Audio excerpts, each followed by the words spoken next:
শুভেচ্ছা সবাইকে। ইউনেস্কো ঢাকা অফিসের ওয়েবিনার প্ল্যাটফর্ম ক্রিয়েটিভ ক্যাফে থেকে আমি সবাইকে শুভেচ্ছা জানাচ্ছি। আমি Kizzy Tahnin, programme officer, culture, UNESCO Dhaka office. 21শে জুন 2020 থেকে ইউনেস্কো ঢাকা অফিস আসলে বেশ কিছু ওয়েবিনার করে যাচ্ছে। যে ওয়েবিনারে আমরা কথা বলছি দেশের নীতি নির্ধারকদের সাথে, যারা পলিসি নিয়ে কাজ করেন, সরকারের সাথে কাজ করেন, কথা বলছি শিল্পীদের সাথে, কথা বলছি সিভিল সোসাইটির সাথে। আমরা একসাথে কথা বলছি যেই সলিউশনে আসছি যা দেশের কালচার এবং ক্রিয়েটিভ ইন্ডাস্ট্রির জন্য হয়তো কোথাও কোনো অবদান রাখবে। আপনারা জানেন যে ইউনেস্কো জাতিসংঘের একটি ম্যান্ডেটেড অর্গানাইজেশন এবং একটি মাত্র ম্যান্ডেটেড অর্গানাইজেশন যারা কালচার নিয়ে কাজ করে, দেশের সংস্কৃতি নিয়ে কাজ করে, ঐতিহ্য নিয়ে কাজ করে, ক্রিয়েটিভ ইন্ডাস্ট্রি নিয়ে কাজ করে। ইউনেস্কো ঢাকা অফিস একটি কনভেনশন নিয়ে বেশ কবছর ধরে সক্রিয়ভাবে কাজ করছে, যেটির একটি গালভরা নাম আছে 2005 convention, protection and promotion of diversity of cultural expression. কিন্তু এটির আসলে মূল কাজ হচ্ছে দেশের শিল্পী, ক্রিয়েটিভ ইন্ডাস্ট্রির রূপরেখা তৈরি করা এবং শিল্পীদের দেখভালের বিষয়টি পর্যালোচনা করার। এবং অত্যন্ত আশার কথা যে বাংলাদেশ সরকার 2007 সালে এই কনভেনশনটি স্বাক্ষর করেছে এবং সম্মতি দিয়েছে। সেই লক্ষ্যে আসলে আমরা বিভিন্ন সময় আলোচনা করছি, আমরা বিভিন্ন সলিউশন খোঁজার চেষ্টা করছি এবং আমাদের এই ওয়েবিনার প্ল্যাটফর্ম ক্রিয়েটিভ ক্যাফেটা আসলে একটি সলিউশন সেন্ট্রিক প্ল্যাটফর্ম, যেখানে আমরা সমস্যা নিয়ে তো কথা বলবোই, আমরা সলিউশন নিয়ে কথা বলবো এবং আমরা সেই সলিউশন গুলাকে পৌঁছে দিই নীতি নির্ধারকদের কাছে, যেটি তাদের কাজে লাগবে। ডিজিটাল প্ল্যাটফর্ম, ডিজিটাল এনভায়রনমেন্ট, এই কথাটি আসলে খুব জোরালোভাবে ইউনেস্কো অনেক বছর ধরে বলে যাচ্ছে এবং এই পৃথিবীর ক্রান্তিকালে এসে যখন পুরো পৃথিবী, পুরো বাংলাদেশ কোভিড-19 আক্রান্ত, আমরা দেখছি যে ডিজিটাল এনভায়রনমেন্ট একটি খুব গুরুত্বপূর্ণ ভূমিকা রাখছে। কিন্তু ডিজিটাল এনভায়রনমেন্ট আসলে ক্রিয়েটিভ ইন্ডাস্ট্রির জন্য কতটা গুরুত্বপূর্ণ, আমরা আজকে সেই আলোচনাটি করব। আমাদের আজকের টপিক আপনারা সবাই জানেন যে is digital environment the right solution or way forward or a temporary solution? এই বিষয়ে আলোচনা করবার জন্য আজকে যারা এসেছেন তাদের পরিচয় করিয়ে দেবার কোনো দরকার আসলে নেই, কারণ তারা নিজ গুণে পরিচিত। তারপরও আয়োজনের খাতিরে আমি ছোট্ট করে একটু পরিচয় করিয়ে দিতে চাই যারা আজকে আছেন এখানে। আমাদের সাথে আছেন Afzal Hossain Sarwar, policy specialist, educational innovation HY। আমাদের সাথে আছেন প্রীত রেজা, আলোকচিত্রী। আমাদের সাথে আছেন Rashidur Rahman, executive director, innovation, creativity and entrepreneurship centre, Dhaka University, associate professor, department of organisation strategy and leadership, Dhaka University, এবং উনি ঢাকা ইউনিভার্সিটি ক্যারিয়ার ক্লাবের মডারেটর। আমাদের সাথে আছেন মিস্টার জাবেদ সুলতান পিয়াস, উনি প্রথম আলোর ডিজিটাল বিজনেস হেড। আমাদের সাথে আছে গুণী সঙ্গীত শিল্পী এবং গীতিকার কারিশমা শানু সভ্যতা।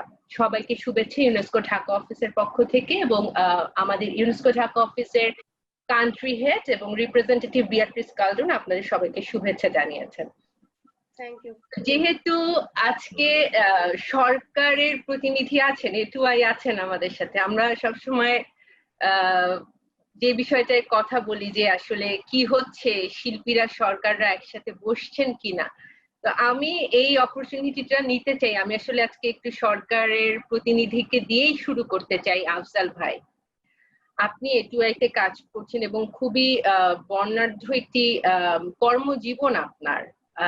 আসলে আমার জানার যে ডিজিটাল এনভায়রনমেন্ট আসলে এখন কি অবস্থা বাংলাদেশে, ওভারঅল বাংলাদেশে ডিজিটাল এনভায়রনমেন্টে আমরা কোন কোন জায়গায় অবস্থান করছি?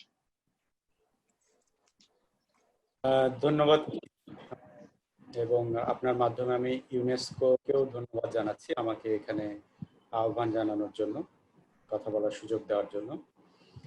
আপনি যে প্রশ্নটা করেছেন যে ডিজিটাল এনভায়রনমেন্ট কতটা তৈরি হয়েছে বাংলাদেশে, আমি এ প্রসঙ্গে একটু বলে নিতে চাই যে আপনি জানেন যে আমরা ডিজিটাল বাংলাদেশ একটা স্লোগান নিয়ে যাত্রা শুরু করি 2008 সাল থেকে, এবং সেখানে মাননীয় প্রধানমন্ত্রী আমাদের জন্য বেশ কিছু দিক নির্দেশনাও দিয়েছেন। সেগুলোর বাস্তবায়নও হচ্ছে নানানভাবে, নানান মন্ত্রণালয় দপ্তর এখানে যুক্ত আছে।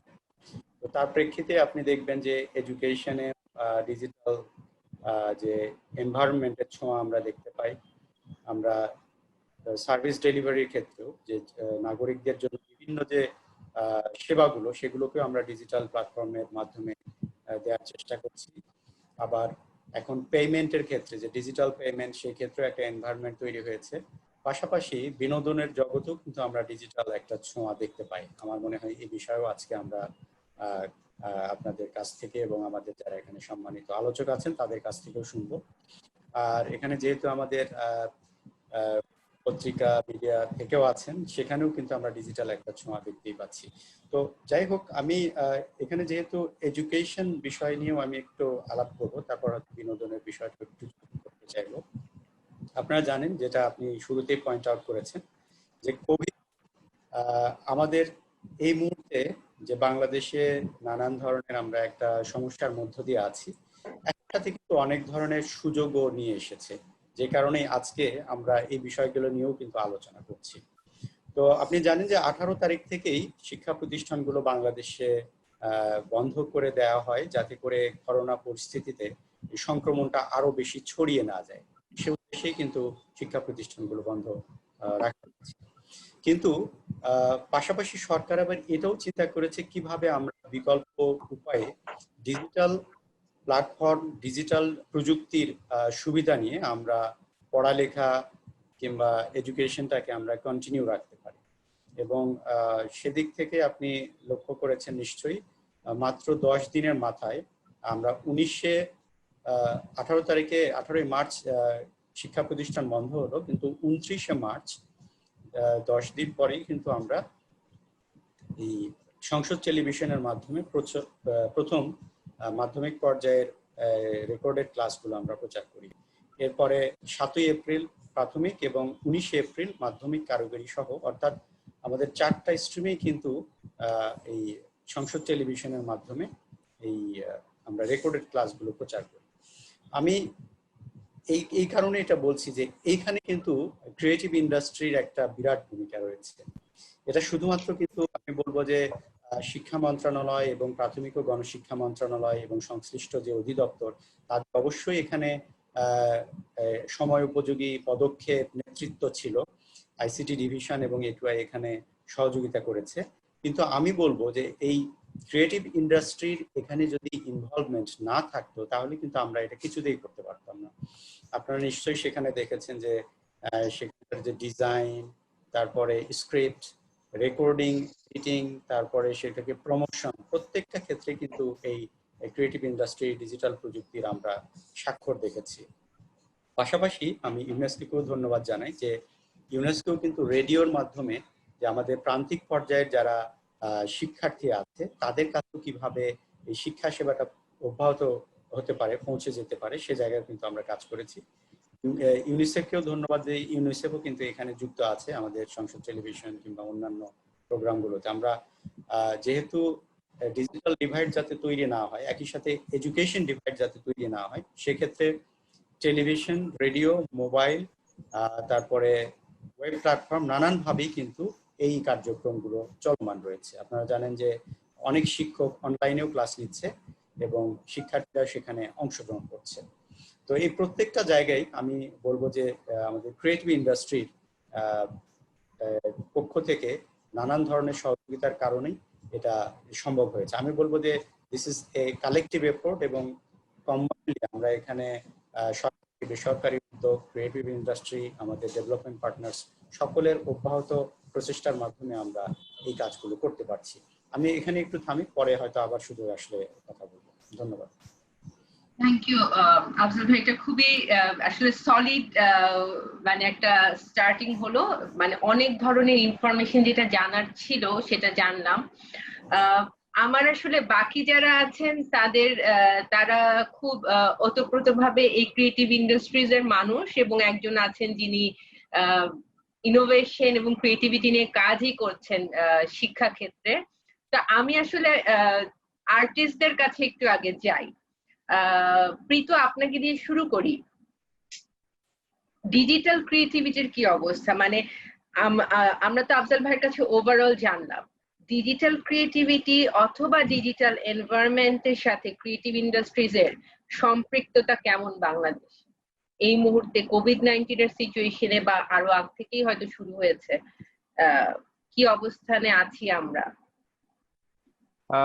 একটা কথা আছে না যে কারো পৌষমাস কারো সর্বনাশ, আমাদের ক্ষেত্রে বোধহয় সেটা একটু প্রযোজ্য হবে। কেন এটা বলছি, ক্রিয়েটিভ ইন্ডাস্ট্রি তো আসলে শুধুমাত্র একটা বা দুটো পেশা নয়। এখানে হয়তো আমি আছি, ফটোগ্রাফি করছি, সভ্যতা আছে, গান করছে, কিন্তু আমাদের আরো অন্য বন্ধুরাও আছে যারা আসলে ক্রিয়েটিভ ইন্ডাস্ট্রির সাথে যুক্ত, যারা অ্যাডভার্টাইজিং ফার্মে আছে, কেউ কার্টুন করছে, কেউ লিটারেচার নিয়ে কাজ করছে, বিভিন্ন রকমের অনেকগুলো বিষয় আছে। টেলিভিশন, অনেকগুলো অনেকগুলো তো একদম কাগজে কলমে যদি বলতে হয় তাহলে fashion, craft, publishing, R&D, software, toys, অনেকগুলো জিনিস আছে। তো আমার কার্টুনিস্ট বন্ধুর সাথে ওদিন আমার কথা হচ্ছিল, ও বলছে আমি সময় পাচ্ছি না, মানে কাজ শেষ করতে পারছি না। আর একজন পেশাদার আলোকচিত্রী হিসেবে যদি আমাকে বলেন, আমি গত 3.5 মাস কোনো প্রফেশনাল শুট করিনি এবং সামনে কবে করবো আমি সেটা জানি না। সো প্রেক্ষাপটটা আসলে ভিন্ন, যে আমরা কে কি ধরনের কাজ করি। যেমন সভ্যতার ক্ষেত্রে বা আমার অন্য মিউজিশিয়ান বন্ধুর সাথে কথা বলে জানতে পারি যে ও কিন্তু মিউজিকটা আসলে ওর ঘরের মধ্যেই করে, ওর রুমের মধ্যেই করে। ডেফিনেটলি কনসার্টটা হয় না, ইভেন্টটা হয় না, ওর অনেকগুলো জিনিস কমে আসে, কিন্তু তারপরেও কিছু কিছু মানে এই ক্রিয়েটিভ ইন্ডাস্ট্রিকে যদি আবার ভেঙে ফেলি, তাহলে আবার এক দলের জন্য হয়তো বা পৌষমাস, এক দলের জন্য হয়তো বা সর্বনাশ। আনফর্চুনেটলি একজন আলোকচিত্রী হিসেবে আমি হয়তো এই সর্বনাশের ঘরে পড়ে গেছি, কিন্তু এটা দিয়ে কথা বলা যেতে পারে, কারণ এই নিউ নর্মালটার সাথে আসলে আমাদের কোপ আপ করতে হবে। সামনে যে পরিস্থিতি আসছে, কি কি করা যেতে পারে সেগুলো নিয়ে আসলে কথা বলা যেতে পারে। সবাই আসলে একই রকম ভালো নেই এই ক্রিয়েটিভ ইন্ডাস্ট্রিতে। এবং আরেকটা বড় বিষয় হচ্ছে যে আমি ঠিক বাংলাদেশে বসে এই মুহূর্তে কিন্তু সারা বিশ্বে কি হচ্ছে না হচ্ছে ওই রিসার্চের অংশটার বেনিফিট নিতে পারি। কোনো এক অদ্ভুত কারণে আমাদের এখানে তো সেটা একটু কম হয়। আমি ঠিক এখন জানি না যে আসলে কতজন কাগজে কলমে ফ্রিল্যান্সার বাংলাদেশে আছে, কতজন ফটোগ্রাফার আছে, কতজন সঙ্গীত শিল্পী আছে, সেটা আসলে সেইভাবে আসলে আমাদের প্রাতিষ্ঠানিক কোনো রূপ আমরা আসলে এখন পর্যন্ত দিতে পারিনি। যেমন এই মুহূর্তে ইউকে তে কতজন ফ্রিল্যান্স আর্টিস্ট বসে আছেন, সেই তথ্যটা কিন্তু আপনি এই মুহূর্তে গুগল করে জানতে পারবেন, যেটা বাংলাদেশের ক্ষেত্রে হয়তো আমরা জানতে পারছি না। এবং আমি ওই দেখতে দেখতে দেখছিলাম, যেমন ইউকে তে যেটা করেছে ওরা, আর্ট কাউন্সিল থেকে 160 মিলিয়ন অলরেডি ওটার জন্য বাজেট ঘোষণা করেছে, যে ফ্রিল্যান্স যারা করছে। এর মধ্যে আবার আলাদা করে দিয়েছে যে একদম 20 মিলিয়ন শুধুমাত্র হবে আপনার যারা ফ্রিল্যান্সিং করছে। ঠিক একই জিনিসটা আমরা জার্মানিতে দেখেছি, 20 বিলিয়ন ঘোষণা করা হয়েছে। এভাবে সবাই সবার জায়গা থেকে কাজ করছে। বাংলাদেশের তো আসলে আমাদের অনেকগুলো জায়গায় আসলে রিসোর্সেরও আসলে ঘাটতি আছে, বা দেশ হিসেবে আসলে আমাদের বয়স তো ওদের মতো অত বেশি না, বা আমরা আসলে একদমই উন্নত বিশ্বের সাথে আসলে কম্পেয়ার করাটা খুব কঠিন। তারপরেও তথাপি বলছি যে আসলে কি করা যেতে পারে। আমার কাছে আসলে মনে হয়েছে এটা আসলে খুব একটা চ্যালেঞ্জিং বিষয়, এবং এক বাক্যে আসলে উত্তর দেওয়াটা খুব কঠিন আর কি, যে আসলে ক্রিয়েটিভ ইন্ডাস্ট্রি মানুষজন কেমন আছে। এক একজনের ক্ষেত্রে এক একটা হচ্ছে। আমি আমারটা বলতে পারি যে আমাদের এখানে যেমন আমার কাছে এখন প্রশ্ন আসছে যে আসলে আমাদের আসলে আমি সঠিক সংখ্যাটাই জানি না বাংলাদেশে কতজন পেশাদার আলোকচিত্রী আছে। আমি জানি না যে আসলে আমার এই বন্ধুদের জন্য আমার কিছু করণীয় আছে কিনা, আমরা কোনো একটা মার্কেট প্লেসের কথা চিন্তা করতে পারি কিনা। আমরা দেখুন, খেয়াল করে দেখুন, একজন ফ্রিল্যান্স ফটোগ্রাফার বা একজন ফ্রিল্যান্স ডিজিটাল আর্টিস্টের জন্য যদি আমি বলি, যেহেতু আসলে আমাদের সামগ্রিকভাবে আসলে আমরা এটা নিয়ে গুছিয়ে কাজ করছি না, সো একটা ওপেন ফিল্ডে আসলে আমাদেরকে কাজ করতে হচ্ছে। বাংলাদেশেরই তো প্রচুর মানুষজন আছে, যেমন পিয়াস ভাইয়ের হয়তো একটা ডিজাইনের প্রয়োজন হতে পারে, যদিও পিয়াস ভাই অনেক বড় প্রতিষ্ঠানের অনেক বড় হর্তাকর্তা, ওনার এটা প্রয়োজন হবে না। জাস্ট বোঝানোর জন্য বলছি, কোনো একটা প্রতিষ্ঠানে একজন গ্রাফিক ডিজাইনের প্রয়োজন। আমি কিন্তু গুগল করলে আসলে মাত্র $2 দিয়ে ডিজাইনটা করে ফেলতে পারি। সেই ক্ষেত্রে বাংলাদেশে যারা আমরা আছি, আমরা যদি আমাদের জন্য একটা মার্কেট প্লেস চিন্তা করতাম, তাহলে কিন্তু খেয়াল করে দেখুন যে আমার দেশের ওই শিল্পীটা, ওই ফ্রিল্যান্সারটার হয়তো বা বেঁচে যেত, বা বেঁচে যেত এই অর্থে বলছি যে হয়তো বা তার একটা কর্মসংস্থানের সুযোগ হতো। মানে সম্ভাবনার কথাগুলো আসলে ভাবছি, কারণ সমস্যা তো আছেই, সমাধানের কথাগুলো আসলে ভাবছি। সো এটা আসলে একটা দীর্ঘ আলোচনা কিন্তু, কোন পয়েন্ট, কোন সেক্টর, কাকে নিয়ে কথা বলছে। যেমন আমার কার্টুনিস্ট বন্ধু কিন্তু খুব খুশি, আমার যে বন্ধুটা ওয়েব ডেভেলপিং করে সে কিন্তু মহা খুশি। আমি জানি না সভ্যতার কি অবস্থা, মানুষজন আবার এই সময় ওই এই আবার একটা মজার বিষয় আছে, কোভিডটা আমাদের ক্রিয়েটিভিটির জন্য একটা যন্ত্রণা হয়ে দাঁড়াচ্ছে অনেক ক্ষেত্রে। কিরকম না, এখন কোভিড নিয়ে যদি কেউ একটা গান বানাতে চায়, এবং এটা যদি আসলে সভ্যতাকে আসলে এমনি এমনি করে দিতে হয়, সভ্যতারও তো আসলে বিল টিল দিতে হয়, ইন্টারনেটের বিল টিল তো দিতে হয় নাকি। সো সেটাও একটা বিষয়, আসলে এটা যেন আসলে একটা উচিলা হিসেবেও না দাঁড়ায়।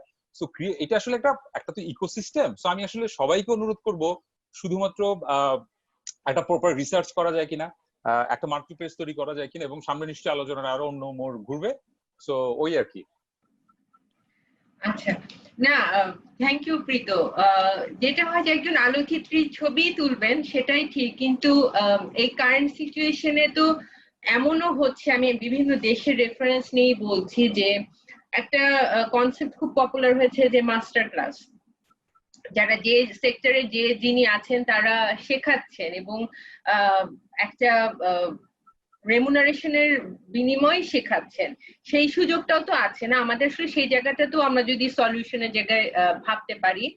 এবং আমি প্রথম আলোতেই পড়ছিলাম সেদিন যে একটা মেয়ে ও ডিজিটালি কাজ করে, মানে ও ফ্রিল্যান্সার, যেটা বলছেন মানে বিভিন্ন freelancer.com বিভিন্ন গ্রুপে যে সে আসলে ওখানে রেজিস্টার করিয়েছে এবং মাসে হয়তো 80,000 টাকার উপরে সে পাচ্ছে।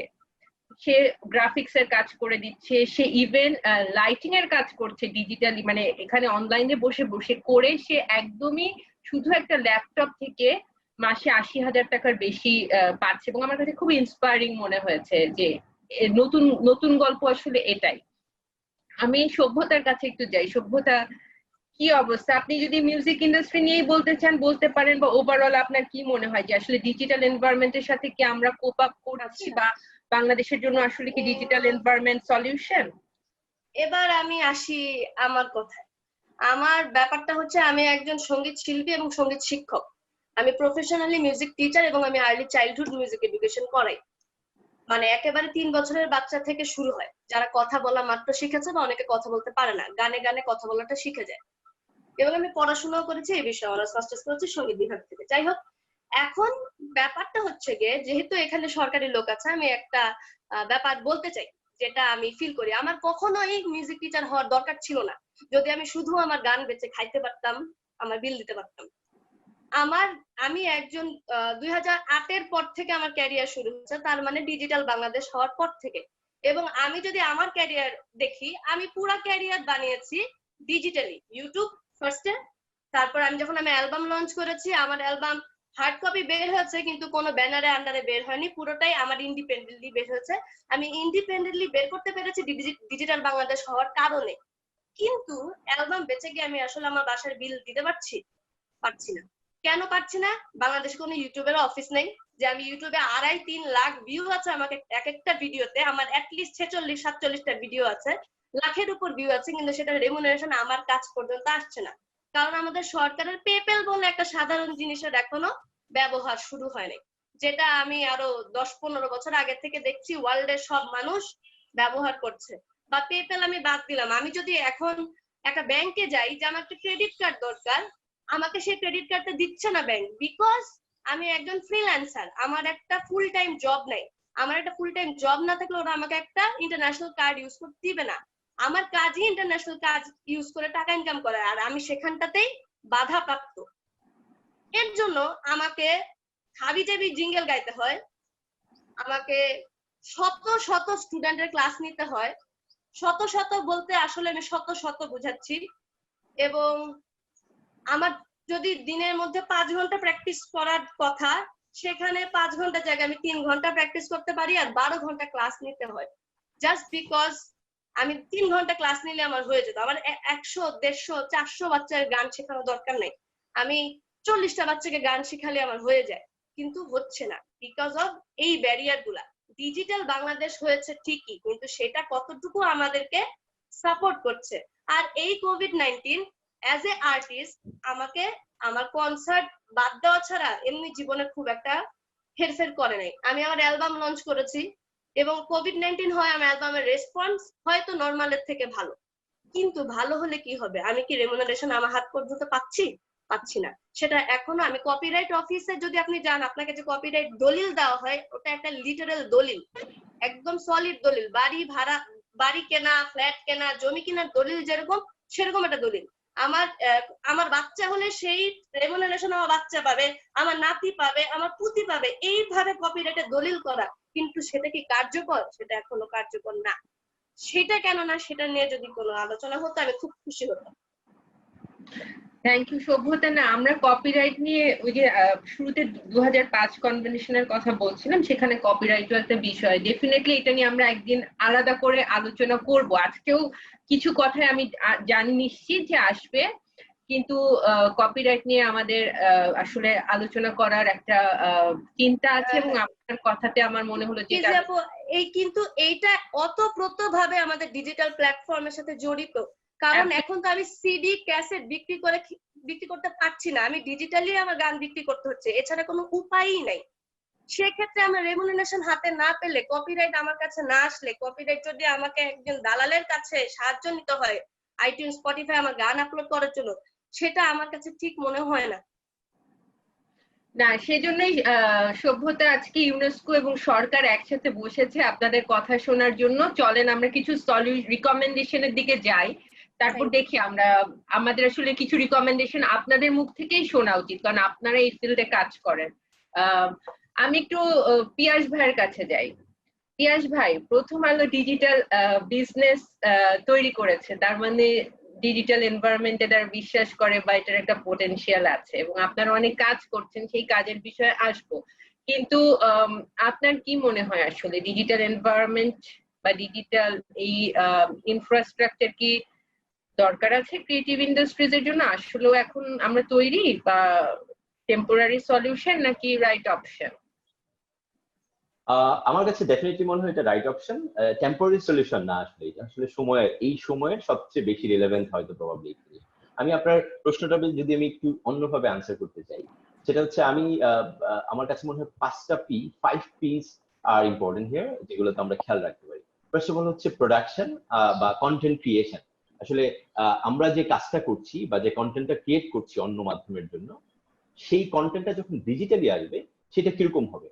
অনেক ক্ষেত্রে হয়তো কিছু চেঞ্জ হতে পারে, আমি জানি না ফটোগ্রাফিটা কি হবে, কিন্তু মিউজিকের ক্ষেত্রে এখন দেখবেন যে আগে কি হতো, আগে একটা অ্যালবাম, মানে আমরা যখন স্কুলে ছিলাম তখন মিউজিক আগে কি হতো, আগে আমরা একটা ক্যাসেট পেতাম, রাইট, একটা সিডি পেতাম। এখন কিন্তু video is more important, because এটার প্রোমো আসে এখন, কোন ভিডিও এন্ড রেশিওস কোন প্ল্যাটফর্মে যাবে, ইনস্টাগ্রামে যাবে নাকি ফেসবুকে যাবে। সো এই জিনিসগুলো আসলে চেঞ্জ হয়েছে এখন। আরেকটা কথা, এই ফার্স্ট পির মধ্যে প্রোডাকশনের কথা আরেকটা জিনিস খুব ইম্পর্টেন্ট, যেটা সভ্যতার কথা এসেছে এবং পিতরেজার কথা এসেছে, সেটা হচ্ছে মার্কেট প্লেস। পিতরেজা উল্লেখ করেছিলেন মার্কেট প্লেসের কথা।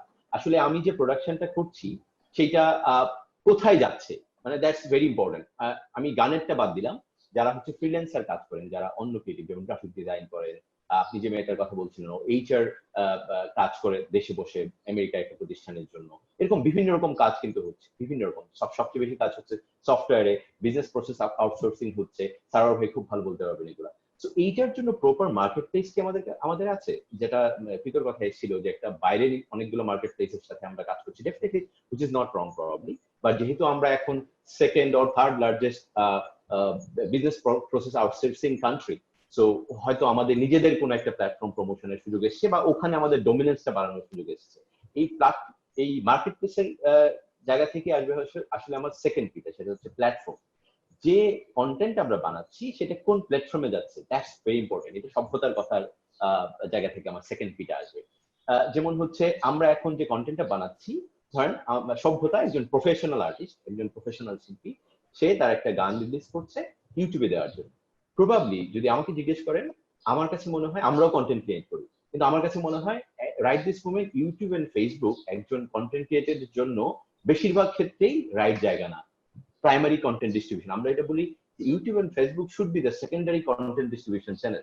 তো মানে প্রাইমারি, ধরেন সে ফর এক্সাম্পল টিভির জন্য এটা ঠিক আছে, টিভি যখন একটা কন্টেন্ট বানায়, এটার প্রাইমারি কন্টেন্ট ডিস্ট্রিবিউশন চ্যানেল হচ্ছে তার বাক্সটা, মানে টিভিটা। সেকেন্ড এই কন্টেন্টটা সে ওখানে একবার বিক্রি করে, সেকেন্ড এই কন্টেন্টটা যখন পূরণ হয় তখন সেটা ফেসবুক ইউটিউবে দিচ্ছে। কারণ এটা বলার কারণ হচ্ছে ফেসবুক ইউটিউব কি খারাপ? ডেফিনেটলি নট, তাদের সবচেয়ে বেশি অডিয়েন্স আছে, বাট তারা যে টাকাটা আমাদেরকে দেয় এটা খুবই কম। আসলে আমি মনে করি we deserve fur more than that. So আমরা পার্সোনালি মনে করি যে আসলে আমরা যে কন্টেন্ট বানাই, যে টাকা খরচ করে, যে মেধা, যে শ্রম খরচ করে যে কন্টেন্ট বানাই, এটা আসলে প্রফেশনালদের জন্য বেশিরভাগ ক্ষেত্রেই আমরা যে প্ল্যাটফর্ম গুলোকে আস্থা রাখছি বা যে প্ল্যাটফর্মে আমরা লঞ্চ করছি, ইউটিউব আর ফেসবুক, যেটা আমরা মনে করছি এখন আমাদের সবচেয়ে কাছে, সেইগুলো আসলে এটার জন্য যথেষ্ট উপযুক্ত, বা এটা আমাদেরকে it is up more than that. So we need some platform, সেটা দেশে হবে না বিদেশে হবে, এটা কি নেটফ্লিক্স এর মতো কিছু হবে, এটা কি স্পটিফাই এর কথা বললো, স্পটিফাই বা এই ধরনের অনেকগুলো এখন কিছু চ্যানেল, মানে ধরেন স্ট্রিমিং সাইট চলে আসছে, তো ওগুলো অনেক পপুলার, বাংলাদেশে এগুলোর অডিয়েন্স খুব বেশি না। তো স্পটিফাই থেকে ভালো টাকা পেলো বা অ্যাপল মিউজিক থেকে ভালো টাকা যদি সভ্যতা পায়ও, কিন্তু এখানে কিন্তু অডিয়েন্স সে পাচ্ছে না। তো এইখানেও একটা ব্রিজ করার দরকার আছে।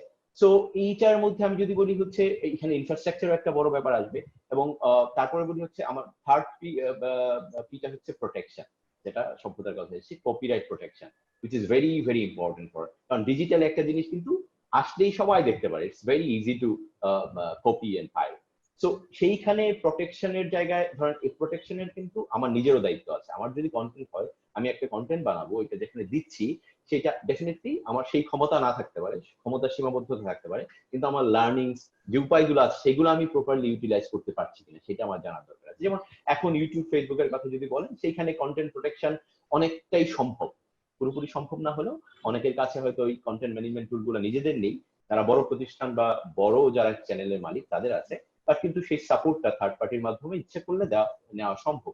সো এটার ডেফিনেটলি এখানে আরো অনেক কিছু করার আছে। প্রোটেকশন শুধু ইউটিউব ফেসবুক চ্যানেলের প্রোটেকশন দিয়ে তো হবে না, আমাদের সব কন্টেন্ট তো আর ভিডিও কন্টেন্ট না, সব কন্টেন্ট তো আর ইউটিউব ফেসবুকে যায় না। যেমন ধরেন পিতরেজার কথা যদি বলি, ছবির মানে প্রোটেকশন ইজ ফার, মানে ইউটিউব ভিডিও কিন্তু এখন টেকনোলজি চলে আসছে, আপনি চাইলেই মোটামুটি, আমরা যেমন ভিডিও কন্টেন্ট মানে আমাদের ভিডিও কিন্তু কেউ চাইলেই খুব বেশি নকল করতে পারবে না, আমরা কিন্তু ধরে ফেলি বিভিন্ন প্ল্যাটফর্মে, এই টেকনোলজি চলে আসছে। কিন্তু পিতরেজার ছবির কথা কি বলবো, তাই না? তার একটা ছবি, যে ছবিটা কষ্ট করে সে তুললো, এটা বিভিন্ন দেশে বিভিন্ন জায়গায় বিভিন্ন ভাবে ব্যবহার হবে, যেটা টেকনিক্যালিও খুব ডিফিকাল্ট, এবং সবচেয়ে বড় কথা হচ্ছে এটাকে যে আপনি যে দাবি করবেন যে আপনার রাইটটা, সেটা ইভেন মোর ডিফিকাল্ট। সো বিভিন্ন ইন্ডাস্ট্রিতে যদি আর্ট ওয়ার্ক হয়, সেটা যদি সফটওয়্যারের কাজ হয়, সফটওয়্যার পাইরেট করা সবচেয়ে সহজ। তো এই প্রোটেকশনের ব্যাপারগুলো এখানে হয়তো ভাবতে হবে। আমরা তারপরে আরো দুইটা পি আছে আমার, এই দুইটা পি আমি মার্কেটিং এর ছাত্র হিসেবে দুইটা পি আমি মার্কেটিং থেকে নিয়েছি। আমি যদি আমার প্রোডাকশন মানে কন্টেন্ট ক্রিয়েশন ঠিক করতে পারি, আমি যদি আমার একটা রাইট প্ল্যাটফর্মে কন্টেন্ট ডিস্ট্রিবিউট করতে পারি এবং এটা প্রোটেক্ট করতে পারি, তখন লাস্ট দুইটা পি আমার জন্য ইম্পর্টেন্ট হবে। একটা হচ্ছে প্রমোশন, আর একটা হচ্ছে প্রাইস অর পেমেন্ট। তো প্রমোশনের ক্ষেত্রে হচ্ছে ডেফিনেটলি আপনি একটা কন্টেন্ট বানালেন, আপনি একটা okay I can have my own platform, আমি কিন্তু খুব বেশি ঝামেলার না, আমি যদি একটা ভিডিও প্ল্যাটফর্ম বানাই আমি কিন্তু বানাতে পারি। মূল ঝামেলাটা কি হচ্ছে, আমি কেন বানাচ্ছি না, বা আমি সভ্যতা কেন বানাবে তার ভিডিওর জন্য একটা নিজের চ্যানেল, কারণ হচ্ছে এটা কিন্তু প্রমোশন নাই।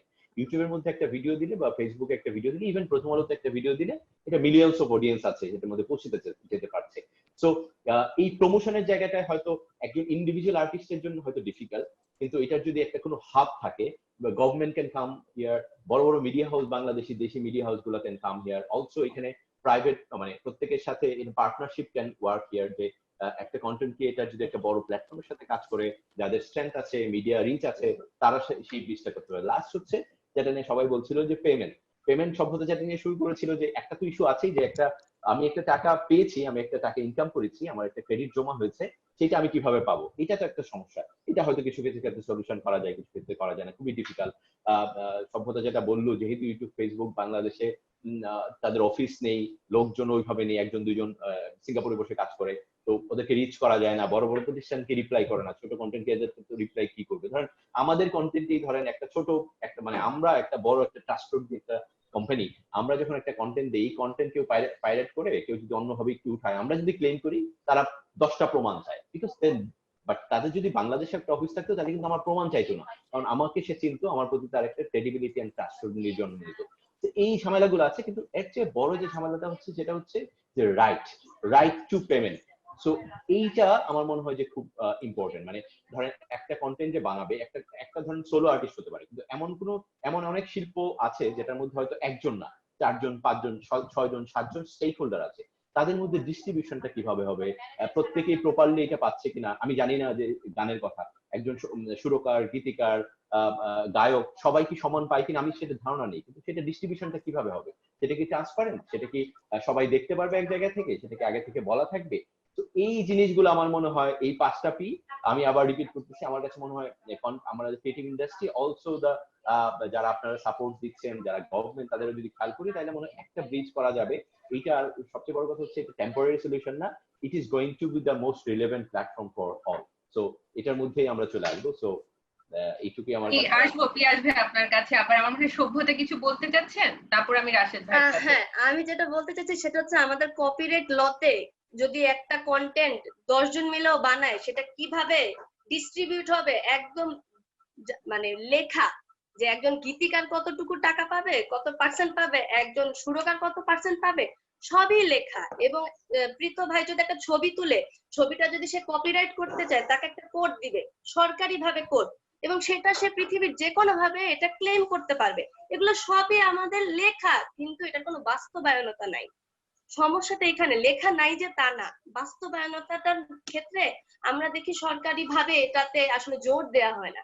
যতটা জোর দেওয়া হয়, এই জিনিসটা জোর দেওয়ার কথা আমরা ছোটবেলায় দেখেছি, বাচ্চাদের স্যালাইন খাওয়ানোর বিষয় যেভাবে অ্যাড দেওয়া হতো, সেভাবে করে অ্যাড দিয়ে, সেভাবে করে প্রচার করে জিনিসটাকে আসলে যেটা ইম্পর্টেন্ট এটা মানুষকে বোঝানো দরকার।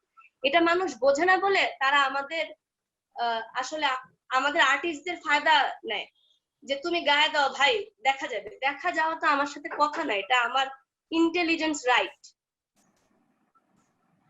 হ্যাঁ, ওই অ্যাওয়ারনেস রেজিংটাও দরকার। আর আসলে আমরা এখনো ক্রিয়েটিভ ইন্ডাস্ট্রিজ এর মানুষদেরকে মানে ওভারঅল আসলে প্রফেশনাল ভাবছি কিনা সেই জায়গাটাও দেখার আছে। রাশেদ ভাই, পুরো ওয়ার্ল্ডের 30 মিলিয়ন জব কিন্তু আসে ক্রিয়েটিভ ইন্ডাস্ট্রি থেকে। হ্যাঁ, এটা একটা আসার কথা। এবং 12.7 মিলিয়ন আসে শুধু এশিয়া থেকে। তো এই ইন্ডাস্ট্রিকে অস্বীকার করার বা এই ইন্ডাস্ট্রির মানুষদেরকে অস্বীকার করার কোনো সুযোগই নেই। এবং এটা প্রায় 6% এর বেশি গ্লোবাল জিডিপি আসছে এই ইন্ডাস্ট্রি থেকে। তো আপনি তো শুনলেন সবার কথা। আপনি ইনোভেশন নিয়ে কাজ করছেন, আপনি এন্টারপ্রেনারশিপ নিয়ে কাজ করছেন, আপনি ক্রিয়েটিভ এন্টারপ্রেনারশিপ নিয়েও কাজ করছেন, আমি জানি। তো আপনি আসলে কি মনে করেন? আমরা প্রথমে প্রবলেমের কথাই বলছি, পরে আমরা সলিউশনের দিকে যাচ্ছি, যে digital environment and creative industries এর সম্পর্কটা কিভাবে দেখছেন? এখানে একটু একটা অ্যানাউন্সমেন্ট চলছে, তো মানে if it's not disturb, but আমি কি কন্টিনিউ করব? মানে অ্যানাউন্সমেন্টটা কি আপনাদের ডিস্টার্ব হচ্ছে? না, আমার মনে হয় আমরা ঠিক আছে। শুনতে পাচ্ছি। আমি অনেকের কথা শুনলাম, এবং প্রথমেই আমি ইউনেস্কোকে যেমন ধন্যবাদ জানাচ্ছি, সাথে সাথে একটু অনার্ড এবং প্রিভিলেজও ফিল করছি, আবার একটু কেমন যেন একটু মানে শোল্ডারে অনেক বড় বড় দায়িত্ব মনে হচ্ছে। আসলে ক্রিয়েটিভ ইন্ডাস্ট্রিতে আমি অত এক্সপার্ট না, বাট আমার যে কিছুদিনের যে অবজারভেশন, গত কিছুদিন ধরে যে কাজ করছি, যে আমি পাশ করার পর থেকে 6 সালের পর থেকে এই এন্টারপ্রেনারশিপ বা এই স্পেসে কাজ করছি। তো ডিফিডের আন্ডারে আমার একটা প্রজেক্ট আমরা করেছিলাম, তো সোশ্যাল এন্টারপ্রাইজ প্রজেক্ট। তো ওখানে কাজ করতে যে আইডিয়া গুলার প্রোটেকশন নিয়ে আমরা আলোচনা করছিলাম। তারপরে তারপরে ঢাকা বিশ্ববিদ্যালয়ে আমি যখন ফুলব্রাইটে গেলাম, তো আসার পর থেকে তখনই মনে হয়েছিল যে স্কুলে আমি পড়েছি, ওই স্কুলে একটা মানে খুব এন্টারপ্রেনিউর স্কুল, মানে সবাই ইয়াং ছেলে মেয়েরা মানে ক্রিয়েটিভিটি নিয়ে আসবে। ওদের একটা ফেস্টিভ্যাল হতো, যেটা আমার ঢাকায় আমার করার ইচ্ছা আছে, যেমন পয়লা বৈশাখ যেরকম একটা ফেস্টিভ্যাল হয় না, ওরকম একটা ফেস্টিভ্যালই হতো, যে innovation, creativity and entrepreneurship festival. তো ওইখানে কাজই হতো যে রোবোটিক্সটাকে যে আমরা যেভাবে ক্রিয়েটিভলি দেখি, বাট সোশ্যাল সায়েন্টিস্ট বা অন্য অ্যাঙ্গেলেও অনেক ক্রিয়েটিভিটি কাজ হয়, এটাকে আসলে আমরা কখনো দেখি না। কিন্তু ওনারা যেটা করে যে প্রত্যেকটা ফিল্ডের যাকে এনকারেজ করে নিয়ে আসে। তো ওই কালচার থেকে কিন্তু আমি আসলাম, যখন ফেরত আসলাম, এবং ফেরত এসেই আমার তখন থেকে মাথায় ছিল যে ধরে আছি ঢাকা ইউনিভার্সিটিতে একটা কিছু করার, যাতে করে, কারণ এইটার আবার এক্সপেকটেশন অনেক হাই, ঢাকা ইউনিভার্সিটি থেকে একটা কিছু হলে বাংলাদেশ এটাকে একটা কনসিডার করে। তো এই জায়গায় আমি কন্ট্রিবিউট করার চেষ্টা করছি। এখন এই অ্যাঙ্গেল থেকে যদি বলি যে আজকে প্রীত রেজা ভাই বা সভ্যতার ওনাদের যে দুজনের দুঃখের কথা শুনলাম, মানে দুঃখ সুখ দুইটা বিষয়ই আছে।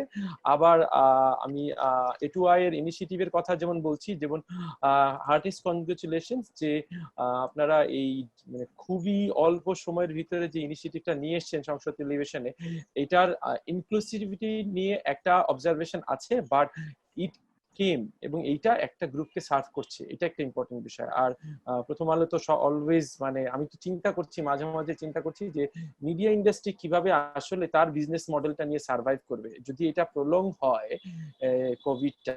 এইটার পরে আসলে যে মানে পয়সা তো আসেই সোজা কথা ওখান থেকে, প্রিন্ট থেকে, তো ওইটা কিভাবে আসবে, এবং আরো অন্যান্য মডেল। সো ওভারঅল আমি যদি আপনার টাইটেল নিয়ে কথা বলি যে is digital environment the right option for or way forward, আমি রাইট অপশন যদি বলেন, আমি যদি উল্টো প্রশ্নটা করি, আসলে অল্টারনেটিভটা আমার কাছে কি আছে, আমার কাছে কি আর কোনো অল্টারনেটিভ আছে? আসলে আমার কাছে কিন্তু আর কোনো অল্টারনেটিভ নাই।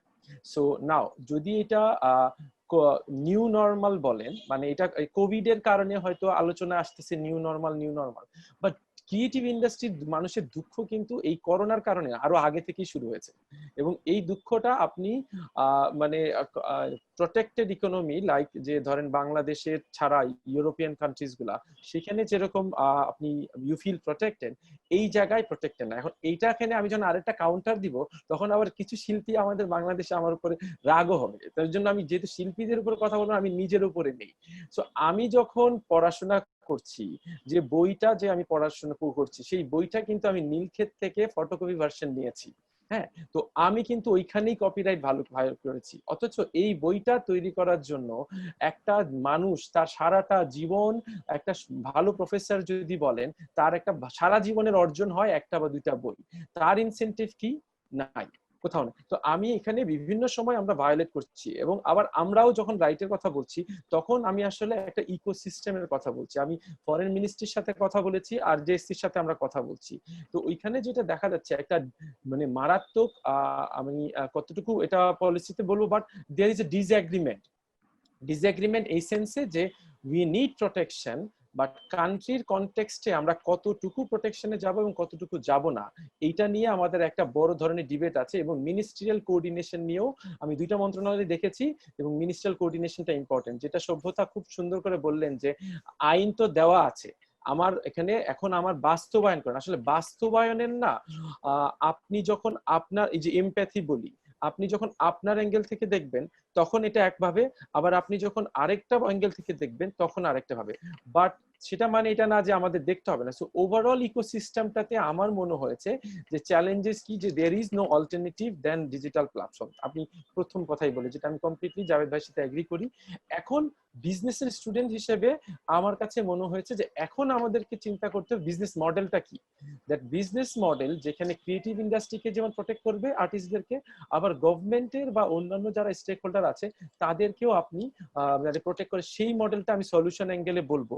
বাট দুই একটা কথা আমি এখানে ছোট করে হাইলাইট করি, যে সভ্যতা বলছেন যে আমি ফুল টাইম না, বা মানে বলতে যে আমার কাছে কেন জানি মনে হয়েছে না, ওনার একটা দুঃখটা আমি খেয়াল করছি এই সেন্সে যে এই ক্রিয়েটিভ মানুষ ভিতরে যা, বা সভ্যতা বা যারা ডিজাইনার আছে, এরা না লাইফের সারাটা দিনই এটা নিয়ে কাজ করে, অথচ এখন পর্যন্ত এদের ভিতরে একটা যে সিল্ড হয় না যে আমি ফুল টাইম কিনা।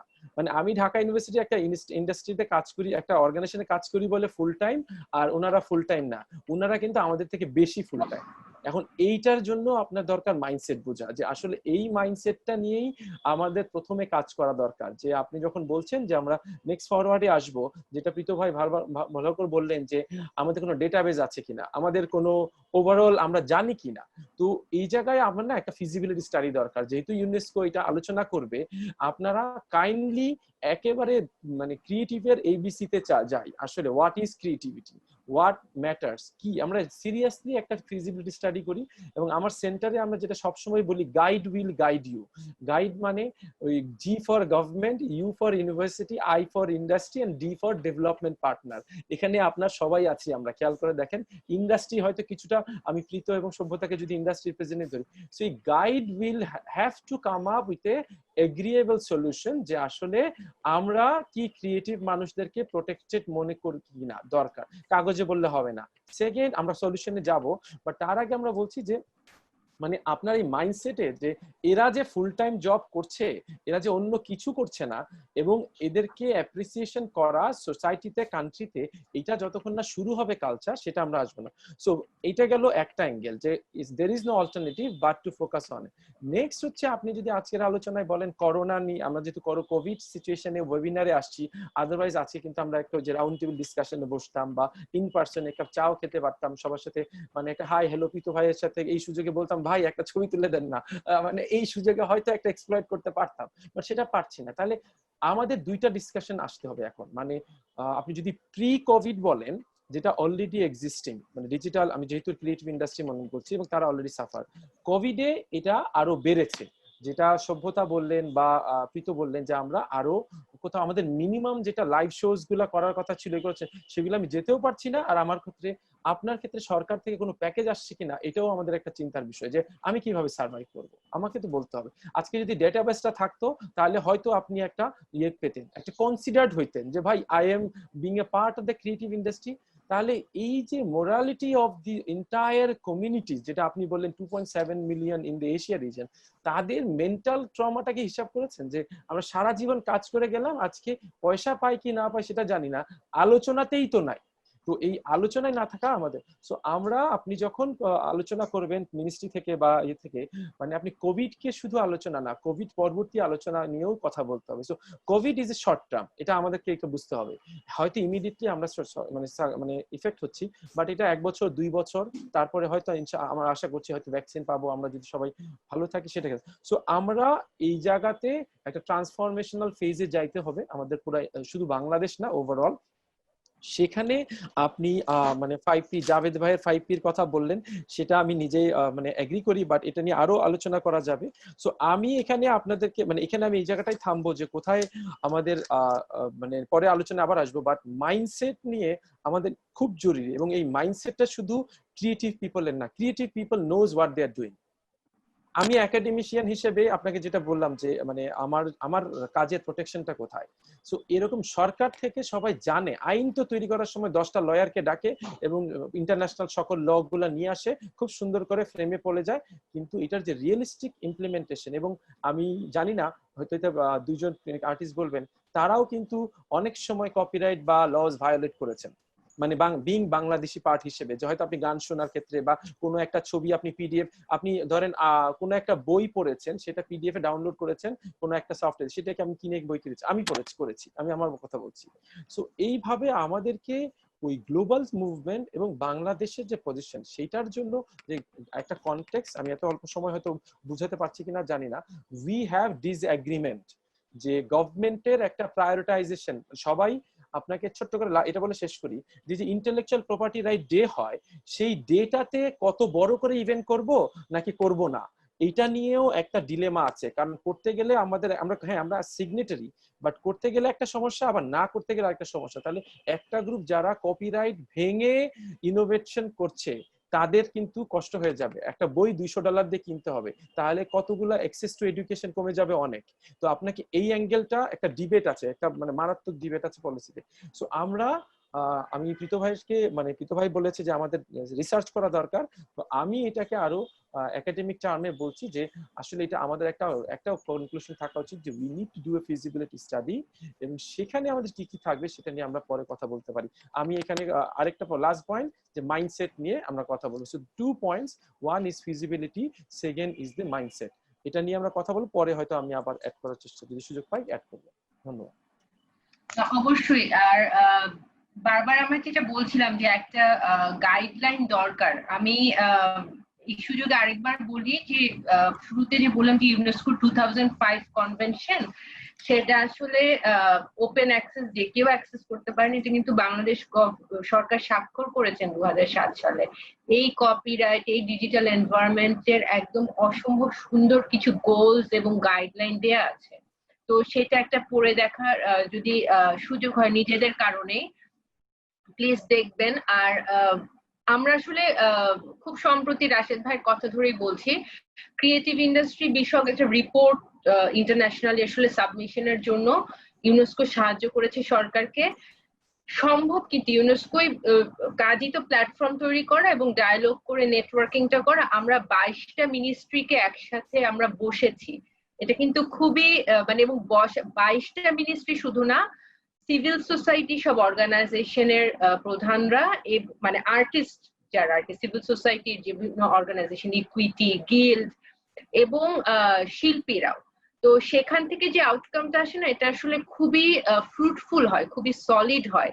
তো সেই জায়গাটা আসলে আমাদের মাথায় রাখতে হবে। আর আমি নিজে কাজ করার ক্ষেত্রে একটা জায়গায় দেখেছি যে আমরা একটু সবসময় বলে ফেলি যে সরকারকেই করতে হবে, সরকারকে কিছু জায়গায় করতে হবে, কিন্তু আমাদের কিন্তু অনেকগুলো এখন অ্যাসোসিয়েশন হয়েছে আর্টিস্টদের বিভিন্ন সেক্টরের, তারা কি করছে এই জায়গাটাতেও কিন্তু একটু দেখতে হবে। যখন মিউজিশিয়ানদের অ্যাসোসিয়েশন আছে, গিল্ড আছে, অ্যাক্টরস ইকুইটি আছে, পলিসি তাদের থেকেও আসতে হবে, তাদেরকেও কিন্তু জানাতে হবে সরকারকে যে আমাদের ইস্যুস গুলা এটা এবং আমরা এখানে কাজ করতে চাই। কারণ এই ব্রিজটা তৈরি না করলে সরকার বসে আছেন উপরে এবং তাদের অনেক কিছু দেখতে হচ্ছে, এই জিনিসটা তাদের কাছে পৌঁছাতে হবে। তো সেই জায়গায় সমন্বয়টাও আসলে আমার মনে হয় একটু জোরালো করা দরকার আছে রাশেদ ভাই। ছোট্ট করে জাস্ট অ্যাড করে দিই, মানে আমি আই এগ্রি উইথ ইউ যে আমি যে পয়েন্টটা মানে যদি সামারি করে বলতে চাচ্ছি যে স্পেশালি যে আন্ডারস্ট্যান্ডিংটা ইন টার্মস অফ ল, যেটা সভ্যতা বললেন is fine, in terms of global awareness on প্রোটেকশনের যে ইম্পর্টেন্স এটাও ফাইন, আপনি বাংলাদেশেও একটা ল আছে সেটাও ফাইন। প্রশ্ন হচ্ছে যেটা এক হচ্ছে যেটা সভ্যতা বললেন ইমপ্লিমেন্টেশন, বাট ইমপ্লিমেন্টেশন এবং ল এর মাঝখানে আপনি যদি একটা যেটা হয়তো দেখা যাচ্ছে না, কোনো কাগজে নিয়ে আসতে পারবেন না, বাট সেটা হচ্ছে এগ্রিমেন্ট। এন্ড দিস এগ্রিমেন্ট মানে মেন্টাল ফ্রেম, যে আমি সরকার থেকেই যেখানে একটা সিচুয়েশন আছে যে আসলে আমি পুরোপুরি প্রোটেক্ট করতে গেলে একটা বড় গ্রুপ কিন্তু আমার ভালনারেবলও হয়ে যাবে, মানে কপিরাইট ভায়োলেট করেও আমার কিন্তু অনেক কাজ হচ্ছে, মানে for becoming N LDC country হিসাবে আমাদের অনেক জায়গায় আমাদের যে ইকোনমির যে কারেন্ট স্ট্যাটাস, সেখানে আমি সোজা কথা যেমন আমি যে ছোট করে উদাহরণটা দিয়ে বললাম যে আমার অনেক বেশিরভাগ হায়ার এডুকেশন করতেই পারবে না যদি বিদেশি বই টাকা দিয়ে কিনতে পড়তে হয়। তাহলে এই যে একটা ছোট্ট উদাহরণ, এটা সকল ইন্ডাস্ট্রিতে আসে। সো আমাদেরকে ওই জায়গাটাই আপনার একটু কাজ করতে হবে যে আসলে সরকারের, আবার সরকার কিন্তু এটাও জানে যে এইভাবে কিন্তু সারা জীবন চলবে না। So there is a phase 1, phase 2, phase 3, phase 4। আমি যদি 2041-এ ডেভেলপ নেশন হতে যাই, তাহলে এই নেশনের আমার প্রথম ক্রাইটেরিয়া গুলা কিন্তু এটা ইম্পর্টেন্ট যে আমার ক্রিয়েটিভ পিপল কিন্তু one of the important stakeholder. So ওই জায়গায় যত তাড়াতাড়ি এগ্রিমেন্ট হওয়া দরকার যায়, যে আমি যেটা বললাম একাডেমিক সবসময় হাইলাইট করবে, ইন্ডাস্ট্রি হাইলাইট করবে, but government should play the important role in enabling a culture, যে ভাই this is the role, this are the structure, this are the incentive, এবং এইভাবে আপনারা কাজ করবেন। আইন আছে, আইনের বাস্তবায়নের আগে আমাদের সবাইকে একটা এগ্রিমেন্টে আসতে হবে। ওইটাই আমি আসলে আপনার সাথে শেয়ার করার জন্য বলছি। না না, ঠিকই বলছেন। আর বইয়ের কথা বলছেন, publication is also part of creative industry, absolutely. আমরা অনেক প্রবলেম নিয়ে আলোচনা করলাম। আমরা আফজাল ভাইয়ের কাছে ফেরত যাই। আফজাল ভাই, আমরা এবার একটু সলিউশনের দিকে চলে যাই, যেটা আসলে আমাদের এই প্ল্যাটফর্মের মূল লক্ষ্য। তো যদি আসলে ডিজিটাল এনভায়রনমেন্টকে আপনার অনেক নলেজ এবং এক্সপিরিয়েন্স, এই কারণেই আপনার কাছে আমার কিছু সলিউশন চাওয়া যে আমরা আসলে কি করতে পারি।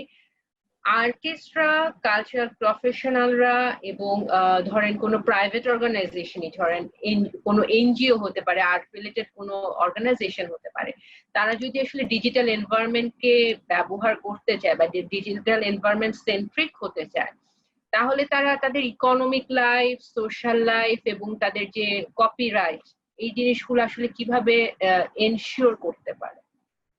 আমি জানি বাংলাদেশে আমরা নতুন কাজ করছি, এই জিনিসটাতে আমরা এগিয়ে যাচ্ছি। আমরা তাহলে এখন একটু সলিউশনে যাই যে আসলে কি কি হতে পারে।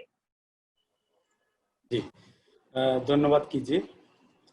আমি আমাদের যারা সম্মানিত আলোচক এখানে আছেন খুব চমৎকার কথা বলেন। বিশেষ করে আমি রাশেদ ভাই যে পয়েন্টগুলো এখানে রেইজ করেছেন, আমিও একমত যে এখানে একটা গাইড মডেল কিংবা একটা কালেকটিভ মডেলে আমাদের আসলে কাজগুলো করতে হবে। এখানে সরকার পক্ষ কিংবা আমরা ইন্ডাস্ট্রি পক্ষ এইভাবে না, সবাই একসাথেই কিন্তু আমাদের হাঁটতে হবে। কারণ আমরা ওই যে ইকোসিস্টেমের কথা বলছি, ইকোসিস্টেম পার্ট কিন্তু আসলে সবাই।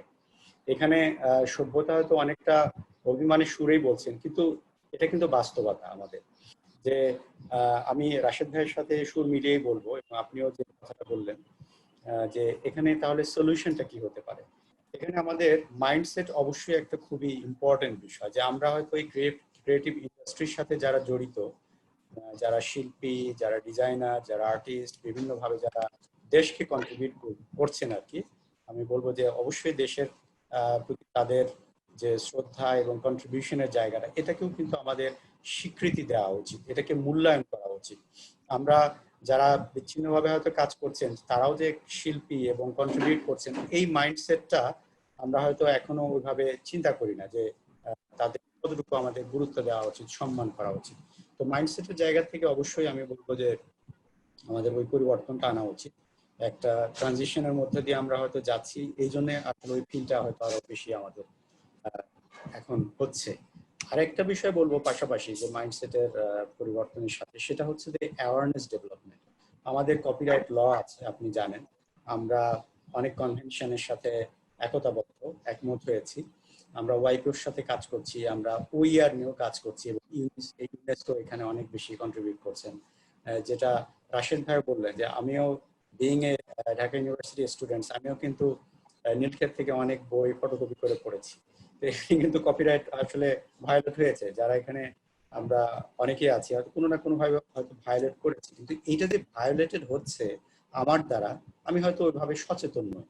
সচেতন হলে আমার কি করণীয় ছিল? কারো কারো যে আসলে একদম সামর্থ্য নেই তাও কিন্তু না, যাদের সামর্থ্য আছে অবশ্যই তারা রেসপেক্ট করে, এই আইনটাকে রেসপেক্ট করে, আমাদের ক্রিয়েটিভ ইন্ডাস্ট্রির যারা এখানে জড়িত আছেন তাদেরকে রেসপেক্ট করে ওই সম্মানটুকু কিন্তু আমাদের করা উচিত এবং মূল্যায়ন করা উচিত। আরেকটা বিষয় বলবো যে যেটা কপিরাইট ল এর সাথে জড়িত, যে যেটা সভ্যতাও বললেন, যে আমার একটা গান হয়তো বারবার কেউ শুনছে, আমি কোনো এখান থেকে রেমুনারেশন পাচ্ছি না কিংবা স্বীকৃতিও পাচ্ছি না, একটা হয়তো লয়ালটি ফিও থাকছে না। তো এই জায়গাতেও আমাদের মনে হয় অনেক বেশি মনোযোগ দেওয়া উচিত, যে কি করলে আমাদের যারা শিল্পী আছেন, যারা এখানে কলাকুশলী আছেন, এই ক্রিয়েটিভ ইন্ডাস্ট্রির সাথে জড়িত আছেন, তারা উপকৃত হতে পারেন। এইটার একটা আমাদের খুব সহজ এবং একটা সহজ সমাধান এবং তাদের জন্য যেটা উপযোগী হয় ওই রকম একটা সলিউশনে যাওয়া দরকার। আরেকটা জিনিস বলবো যে স্বীকৃতির যে জায়গাটা ক্ষেত্রে বলেছি, যে এটা ইমপ্লিমেন্টেশন পর্যায়ে যেটা কিভাবে এই স্বীকৃতিটাকে আমরা দিতে পারি, যে যারা আমরা হয়তো আজকে অফিস করছি, ইউনিভার্সিটিতে কাজ করছি, তারা স্বীকৃত প্রফেশনাল, আর যারা 15 ঘন্টা 20 ঘন্টা ধরে ক্রিয়েটিভ ইন্ডাস্ট্রিতে কাজ করছেন তাদেরকে ওইভাবে আমরা রেসপেক্ট করতে পারছি না, স্বীকৃতি দিতে পারছি না। এই জিনিসটা আমার মনে হয় আমাদের অবশ্যই চিন্তা করা দরকার। আমি খুব রেসপেক্ট করে একটা বিষয় বলছি এবং আপনাদেরও মনে করে দিতে চাই, যে আমাদের যে স্বাধীনতা যুদ্ধে যারা আমাদেরকে অনুপ্রাণিত করেছেন, যারা গান দিয়ে ওই সময় আমাদেরকে জাগ্রত করেছেন, আমাদের দেশপ্রেমকে আরো চেতনাবোধকে জাগ্রত করেছেন, তারাই কিন্তু আমাদের শিল্পী এবং তারা কিন্তু ক্রিয়েটিভ ইন্ডাস্ট্রির খুবই একটা বড় অংশ। বর্তমানেও কিন্তু করোনা পরিস্থিতিতে এই যে আমাদের করোনা পরিস্থিতির যারা সম্মুখ যোদ্ধা, আমাদের যারা সম্মানিত ডাক্তার, নার্স, স্বেচ্ছাসেবী যারা কাজ করছেন, তাদেরকেও কিন্তু অনুপ্রাণিত করছেন আমাদের ক্রিয়েটিভ ইন্ডাস্ট্রি বিভিন্ন, আমি বলবো কলাকুশলী, তারাও কিন্তু সম্মুখ সারির যোদ্ধা হিসেবে কাজ করছেন। আবার যারা মিডিয়াতে কাজ করছেন নানান ভাবে, হ্যাঁ, তারাও কিন্তু লাইফ জীবনের ঝুঁকি নিয়ে কাজ করছেন নানান ভাবে। সেখানে আমাদের প্রীত রেজা ভাইয়ের মতো যারা ফটোগ্রাফার কিংবা মিডিয়া কর্মী, যারা ক্রিয়েটিভ ডিজাইনার, সবাই মিলে কিন্তু কাজ করছে। সুতরাং তাদের ওই স্বীকৃতির জায়গাটাও কিন্তু আমাদের অবশ্যই আনতে হবে। আর ডিজিটাল প্ল্যাটফর্মের যে বিষয়টা আপনি শুরুতেও বলেছেন, যে আমি মনে করি এবং বিশ্বাস করি যে সিচুয়েশন না, এটা রাশেদ ভাইয়ের সাথে মিলে বলতে পারি, এটা হয়তো 1 বছর 2 বছর গেল, কিন্তু আমাদের পার্মানেন্ট কিন্তু একটা প্রয়োজন অবশ্যই থাকবে, যে নিউ নর্মাল সিচুয়েশনের কথা যেটা বলছি। দেখেন এখন এই যে 5 জনকে নিয়ে কিংবা একটা যদি আমরা সেমিনারও করতাম, আমাদের কত সময় দিয়ে একটা হয়তো শেরাটনে, সোনারগাঁ কিংবা অন্য কোনো হোটেলে আমাদের আয়োজন করতে হতো, কিন্তু খুব সহজে কিন্তু ওয়েবিনারটা আমরা এখন সবাই ঘরে বসে করতে পারছি। তো এরকম যে নিউ নর্মাল সিচুয়েশনেও কিন্তু আমার মনে হয় যে অনেক আলোচনা হবে, ডিজিটাল প্ল্যাটফর্ম ব্যবহার করে ক্রিয়েটিভ ইন্ডাস্ট্রিকে আরো চলমান রাখার জন্য আরো উদ্যোগ নেওয়া হবে। এই বিষয়গুলো কিন্তু অবশ্যই থাকবে এবং সে জায়গাতে চিন্তা করে আমি বলবো যে আমাদের শুধু কপিরাইট ল যেটা আছে এটা না, এটা পরিপূর্ণ বাস্তবায়ন। আমাদের যারা শিল্পী, কলাকুশলী, ক্রিয়েটিভ ইন্ডাস্ট্রির সাথে যারা জড়িত আছেন তারাও যাতে থেকে লাভ, এই বিষয়গুলো আমাদের এনশিওর করা দরকার। সেক্ষেত্রে যেহেতু ইউনেস্কো এখানে আপনার, আমি বলবো যে ক্যাটালিস্টের ভূমিকা পালন করছেন, ম্যাচ মেকারের ভূমিকা পালন করছেন, সুতরাং আপনারা এই ইন্ডাস্ট্রি, মিনিস্ট্রি, তারপরে আমাদের একাডেমিয়া, যারা বোদ্ধা, সরকারি বেসরকারি বিভিন্ন পর্যায়ে, তাদেরকে একত্রিত করে এই একটা গবেষণা হোক, আলোচনাগুলো চলমান রাখা হোক, পলিসি ডায়ালগ গুলো হোক, এগুলো আমার মনে হয় করতে পারেন। এটা আমার দিক থেকে একটা অনুরোধ থাকবে আর কি। ধন্যবাদ। আফজল ভাই, এবং আমরা এই কাজটি করছি, যারা ইউনেস্কোর কাজ ফলো করছেন, স্পেশালি প্রীত বেশ কয়েকটা প্ল্যাটফর্মে এসছেন, আমাদের রাশেদ ভাইও কিছুটা জানেন যে আমরা আসলে গত 5 বছর ধরে খুব সক্রিয়ভাবে, শুরুর দিকে একটু কঠিন হয়েছিল সবাইকে একখানে এনে, সরকার, বিভিন্ন মিনিস্ট্রি, সিভিল সোসাইটি, আর্টিস্ট, কিন্তু যখন বসি যে আলোচনাগুলো হয়, এই আলোচনাগুলো খুবই জরুরি এবং এখান থেকে আসলে সলিউশন বের হয়ে আসে। প্রথমে অনেক প্রবলেম নিয়ে কথা হয়, কিন্তু তারপরে যারা ভেতরে আছেন তারাই আসলে সলিউশনের কথা বলেন। প্রীত, আপনি আপনার ফিল্ড নিয়ে ফোকাস করেও বলতে পারেন, ওভারঅল ক্রিয়েটিভ ইন্ডাস্ট্রি নিয়েও বলতে পারেন। আসলে ডিজিটাল এনভায়রনমেন্টে গেলে কিভাবে রাইট, কিভাবে রেমুনারেশন, এগুলো আসলে এনশিওর করা যায়, কিছু সলিউশন, কিছু রিকমেন্ডেশন কি দিবেন? সলিউশনের আগে আরেকটা মানে আমার কাছে মনে হচ্ছে ক্রিয়েটিভ ইন্ডাস্ট্রির একটা বড় চ্যালেঞ্জ সেটা হচ্ছে আসলে ক্রিয়েটিভিটি। মানে হয় কি, আমার তো ওই যে ঢাকার ট্রাফিক জ্যামে বসে থাকলেই আসলে মাথা কাজ করে টাইপ আর কি, হ্যাঁ, বা ধানমন্ডির ওই ওই ওই রাস্তার পাশে আসলে ফুচকাটা খেলে আসলে হয়। সো সেটা আসলে কিন্তু একটা ক্রাইসিস, এবং সেটা যদি আসলে আমরা পয়েন্ট আউট না করি বা সেটাকে যদি আসলে সমস্যা না ভাবি, তাহলে ক্রিয়েটিভিটির যে চর্চাটা মানে এটা তো আসলে মানে আমি জানি না অন্যদের কি অবস্থা। 1277 স্কোয়ার ফিটের একটা বাসায় আমি ছাদে যাই না আজকে 3 মাস, আমি আকাশ দেখি না অলমোস্ট 3 মাস। তো আমি জানি না যে আমার মনে হয় যে এটা আসলে নানাবিধ ভাবে আসলে আমাকে অনুপ্রেরণা দিত বা সুরসুরি দিত এক ধরনের ভিন্ন কোনো কাজ করার জন্য। তো সেটা একটা বিষয়, সেটা নিয়ে আমরা আরো আমি জানি না এটার উত্তরণের রাস্তাটা কি হতে পারে, আরো বেশি ভালো আড্ডা হতে পারে। কারণ প্রথম আলোর ওই নিচে পিয়াস ভাইয়ের ওই সুসজ্জিত অফিসের চাইতে নিচে বসে চা খেতে খেতে যে আড্ডাটা আসলে চলে আসে, সেই আড্ডাটা তো আসলে খুব মিস করছি একজন ক্রিয়েটিভ ইন্ডাস্ট্রির একজন ছোট কর্মী হিসেবে আর কি। সেটা একটা বড় চ্যালেঞ্জ। আমি জানি না যে সেটা রাশেদ ভাই আরো ভালো বলতে পারবেন যে এইটা থেকে আসলে আমরা কিভাবে উদ্ধার হতে পারবো। কারণ আপনাদের মতো পিএস ভাইয়ের মতো অত সুন্দর করে 5P দিয়ে বুঝাই বলতে পারবো না, রাশেদ ভাইয়ের মতো একাডেমিশনে বলতে পারবো না। আমরা পোর খাওয়া যারা আসলে এই ইন্ডাস্ট্রির অংশ, তাদের ওই কষ্টটার কথাটা বলা, এটা আমার কাছে সবচেয়ে বড় চ্যালেঞ্জ মনে হয় একজন ক্রিয়েটিভ পার্সন হিসেবে। এছাড়া অনেকগুলো সম্ভাবনার জায়গাও কিন্তু আসলে আমি দেখি। যেমন ধরুন, আগে কিন্তু আমার যে কার্টুনিস্ট বন্ধুটার কথা বলছিলাম, ওকে কিন্তু আসলে এই ঢাকা ট্রাফিকের শহরে আসলে 4 ঘন্টা সময় নষ্ট করতে হতো, কারণ ক্লায়েন্ট কখনোই কিন্তু আসলে ব্রিফটা আসলে দিত না। কিন্তু সেই ক্লায়েন্ট কিন্তু এখন আসলে ইউজ টু হয়ে যাচ্ছে। সো সেটা একটা ভয়ঙ্কর পজিটিভ দিক আছে। পাশাপাশি এগুলোর সাথে সাথে আবার কিছু ছোট ছোট সমস্যারও বিষয় আছে। আমি রিসার্চের কথাটা বারবার খুব গুরুত্ব দিয়ে বলবো, এবং যেহেতু এখানে আজকে ইউনেস্কো আছে, ইউনেস্কো সবসময় আসলে এই এই যে দুপক্ষর যে ব্যাপারটা, এই দুপক্ষর ব্যাপারটা আমি ভাইয়ের সাথে একমত, সারোয়ার ভাইয়ের সাথে, যে আসলে দুপক্ষ বলে কিছু না, একসাথে আসলে পথটা পাড়ি দিতে হবে। অভিমান থাকতে পারে, অনুযোগ থাকতে পারে, কিন্তু আসলে একসাথে আসলে পথটা পাড়ি দিতে হবে। সো আমার কাছে মনে হয় যে ইউনেস্কো এবং এটু সারোয়ার ভাইকে আসলে অনুরোধ করবো যে আমাদের আসলেই আসলে একটা ডাটা দরকার, একটা কালেকটিভ ডাটা দরকার। আসলেই আমরা কয়জন, আমাদেরকে আসলেই সাহায্যের প্রয়োজন আছে। এই সাহায্যটা দিতে গেলে এই যে একজন শিল্পী হিসেবে যে গত 5 বছর ধরে যে আমি অর্থটা কামালাম, আমি কি আসলে কোনো ভ্যাট ট্যাক্স দিয়েছি কিনা, বা দিলে সেটার আমি এখন কোনো বেনিফিট পাবো কিনা, বা ভবিষ্যতে আমার কোনো পরিকল্পনা আছে না। কারণ আজকে আপনার ওই রিসার্চের ডাটার বেসিসে আসলে একটা ফুট স্টেপ হবে অন্য একটা শিল্পীর জন্য আসলে এক ধরনের দিক নির্দেশনা। আমি খুব সৌভাগ্যবান যে আমি আসলে আমরা একটা কমার্শিয়াল ফটোগ্রাফারদের একটা অ্যাসোসিয়েশন দাঁড় করানোর চেষ্টা করছিলাম। তখন আমার গতবারে যিনি আমাদের কালচারাল মিনিস্টার ছিলেন, তার সাথে একদম সরাসরি কথা বলার, কাজ করার একটু সুযোগ হয়েছিল। আমরা বলেছিলাম যে আসলে এই যে পেশাদার আলোকচিত্রী, আজকে আমি একটা ক্যামেরা কিনে ফেললেই কি আমি আসলে একজন পেশাদার আলোকচিত্রী হচ্ছি? তাতে কি আসলে আমি ইকোসিস্টেমে ভূমিকা রাখতে গিয়ে আসলে আবার একটা ভঙ্গুর ইকোসিস্টেম দাঁড় করাচ্ছি কিনা, প্রশ্নের সম্মুখীন দিচ্ছি কিনা? তখন আমি একটা চিন্তা করেছিলাম আমরা। চিন্তাটা অনেকটা এরকম ছিল যে আচ্ছা ঠিক আছে, আপনি প্রফেশনাল ফটোগ্রাফার কিনা, এটা আসলে কিভাবে জাজ করা যেতে পারে? আচ্ছা, 100 মার্কের মধ্যে আপনার 40% হবে আপনার পোর্টফোলিও, যে ভালো কাজ করেন কিনা। সেটা একদম আমরা একটা বিশেষজ্ঞ মহল দিয়ে আসলে এটাকে পরীক্ষা নিলাম। তারপরে হতে পারে আপনার ট্রেড লাইসেন্স আছে কিনা। ট্রেড লাইসেন্স যদি থেকে থাকে তাহলে আপনি 5 পয়েন্ট পাবেন। আচ্ছা, আপনার একটা ফিজিক্যাল স্পেস আছে, আপনি এই পয়েন্ট পাবেন। আপনার ভ্যাট দেন বা ট্যাক্স, মানে এইভাবে বিভিন্ন ক্রাইটেরিয়া সেট করে তখন মানে আমি বলছি যে এগুলো নিয়ে তো আসলে আলোচনা করছি, সমাধানের পথটা কোথায়? সমাধানের পথটা আমার কাছে মনে হয় আমরা যদি আসলেই ভাবি, আসলে কি আমি ক্রিয়েটিভ ইন্ডাস্ট্রির একজন, আমার যেই অ্যাসিস্ট্যান্ট আসলে লাইট ধরে, ওকে ক্রিয়েটিভ ইন্ডাস্ট্রির মধ্যে পড়ছে না পড়ে নাই, বা যিনি আসলে ফ্রিল্যান্স করে, দিনের বেলা ব্যাংকে চাকরি করে, রাতের বেলা ঠিকই একটা ইভেন্টে শুট করে, ওনাকে কি আসলে আপনি কাউন্ট করছেন আপনার ইন্ডাস্ট্রি? সো সেই তথ্যগুলি থাকলে আমার কাছে মনে হয় যে আমি যদি গত 5 বছর হিসেবে ক্রিয়েটিভ ইন্ডাস্ট্রির একজন পার্সন হিসেবে যদি কোনো বেনিফিট নিয়ে থাকি, তাহলে এখন কি ভাইস ভার্সা আমরা সেটার এক ধরনের অ্যাডজাস্টমেন্টে আসতে পারি কিনা, সেটা একটা মানে সোজা কথা হচ্ছে আসলে রিসার্চ প্রয়োজন, ডাটা প্রয়োজন। ডাটা ছাড়া আসলে খুব কঠিন হয়ে যাবে।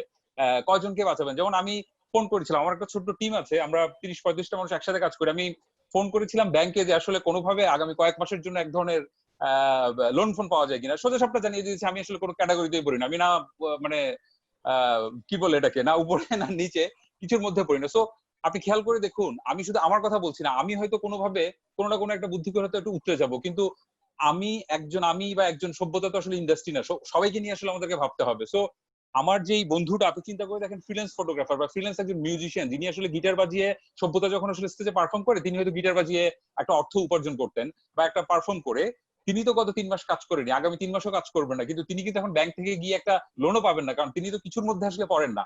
আবার আমাদেরও এক ধরনের দায়বদ্ধতা আছে কিনা, গত 6 মাসে আমি একটা চাইলেও পারতাম কিনা একটা ফ্রিল্যান্সার হিসেবে একটা ট্রেডলেন্স করানো, বা ধরেন একটা সিস্টেমের অংশ হওয়ার জন্য আসলে আমি চেষ্টা করেছি কিনা। সো এগুলো নিয়ে আসলে বিশদ কথা বলা যেতে পারে বলে আমার কাছে মনে হয়। পাশাপাশি ধরুন আমরা যদি ডিজিটালি এখন কাজগুলো করতেও চাই, এই যে এখনো আমাদের দেশে কিন্তু এই যে ডিজিটাল সাইন করার বিষয়টা আসলে এখনো সেভাবে হয়েছে কিনা, বা ধরুন আমার ক্লায়েন্টও আসলে সেভাবে মিটিং এর বিষয়টা যেমন আসলে এখন হয়ে গেছে যে মিটিং দুপক্ষ এখন করতে রাজি হয়, কোনো সমস্যা নাই, তো যে সাইনের বিষয়টা হতে পারে কিনা, এই ধরনের নানাবিধ বিষয় নিয়ে আসলে আলোচনা করা যেতে পারে। তবে আমি আবারও বলছি, যেহেতু আসলে দিন শেষে আমি একজন আলোকচিত্রী, প্রত্যেকটা সেক্টরের জন্য কিন্তু আসলে একই রকম চ্যালেঞ্জেস না, প্রত্যেকের জন্য কিন্তু আসলে একই রকম সম্ভাবনা। সো যারা আসলে আমরা অনেক বেশি ফিজিক্যাল মুভমেন্টের সাথে আসলে আমাদের কাজটা যুক্ত, একদম ফিজিক্যাল একটা বড় ইভেন্ট হলেই না আসলে একজন ফটোগ্রাফারের প্রয়োজন হবে। সো অনলাইনে তো আসলে আমি ছবি তুলেছি, সেটা হয়েছে এক রকমের একটা বিনোদনের অংশ হয়েছি, কিন্তু পয়সা তো আসেনি, পয়সা তো আসলে পাইনি। বা আমার যে ফ্যাশন হাউসটা যার আসলে আমি কাজ করতাম, বা ধর আগে সোজা সবটা কথা, সাকিব আল হাসানের গত 2 বছরের 90% কমার্শিয়াল শুট করেছি আমি, কিন্তু আমি তো দেখতে পাচ্ছি যে আগামী 1-2 বছরের মধ্যে সাকিব আল হাসানের কোনো কমার্শিয়াল বড় শুট হচ্ছে না, কারণ সেই কোম্পানি তো একটু বিপদে আছে। সো পুরো ইকোসিস্টেমটাই কিন্তু আসলে একটা ভঙ্গুর পরিস্থিতিতে আছে। তো আমি একটু অনুরোধ করবো, যেহেতু এখানে আসলে ইউনেস্কো এবং এটুআই দুপক্ষই আছে, একটা ডাটার পাশাপাশি আপনি যদি আসলে আমাদেরকে ক্রিয়েটিভ ইন্ডাস্ট্রি ভাবেন, মানে আমাদেরকে একটু সার্ভাইভ করার জন্য কোন রকমের কোনো সাহায্য করা যায়, এই সাহায্যটা আমি বলছি না যে ওই অর্থ পার্সেন্ট প্রণোদনা বা এটা সেটা না, কিন্তু আমি বলছি যে সেটা অনেকভাবেই হতে পারে। একটা মার্কেট প্লেসের কথা আপনি দেখেন, একদম সোজা সাপটা কথা হচ্ছে, বাংলাদেশে যতগুলি মন্ত্রণালয় আছে, আমি যেহেতু গত 2 বছরে যদি একজন আর্টিস্ট হিসেবে যদি আমি আসলে কোনো ভ্যাটটেক্স দিয়ে থাকি, বা আমি যদি এটার অংশ হয়ে থাকি, এদের যে কাজটা হয়, আমি তো একটা ভিডিও বানিয়ে দিতে পারি, কাজটা তো ঠিকই হচ্ছে, কিন্তু সেই কাজটা কি আসলে আসলে একজন প্রকৃত শিল্পী পাচ্ছে কিনা, বা ধরুন একটা মন্ত্রণালয়ের একটা যে কাজ হয়, একটা সঙ্গীতের যে প্রয়োজন হয়, সেটা কি আসলে সভ্যতার মতো একজন আর্টিস্ট যার আসলে অনেক বেশি হয়তো এই মুহূর্তে কাজটা প্রয়োজন, সে আসলে পাচ্ছে কিনা, এই বিষয়গুলো নিয়ে একটু আসলে কিছু করা যায় কিনা, সেটার জন্য আসলে একটা বিনীত অনুরোধ রাখছি। Thank you Preet. প্রতিটা আলোচনায় গত 5 বছর ধরে আমরা যখনই আলোচনা করছি এই প্রয়োজনটা আসছে, এবং এটা নিয়ে আমরা ভাবছি ও কথাও বলছি যে কালচার এবং ক্রিয়েটিভ ইন্ডাস্ট্রিজ এর একটা ম্যাপিং লাগবে, কারণ প্রত্যেকটা দেশের কালচার এবং ক্রিয়েটিভ ইন্ডাস্ট্রিজ আলাদা, কোনো দেশের সাথে কোনো দেশ মিলবে না। তো বাংলাদেশের পার্সপেক্টিভে কালচার ক্রিয়েটিভ ইন্ডাস্ট্রিজ কি সেটা আসলে জানতে হবে। তবে এটা আসলে ইউনেস্কোর একার কাজ না, এটা সরকারেরও একার কাজ না, এটা শিল্পীদেরও একার কাজ না, এটা আসলে একসাথে করতে হবে। অনেকগুলো সিভিল সোসাইটি অর্গানাইজেশন ডেভেলপ করেছে, রাশেদ ভাইয়ের মতো একাডেমিশিয়ানরা আছে যারা ইনোভেশন ক্রিয়েটিভিটি নিয়ে কাজ করছে। এটা একটা সম্মিলিত কাজ হতে পারে এই ম্যাপিংটা করার জন্য।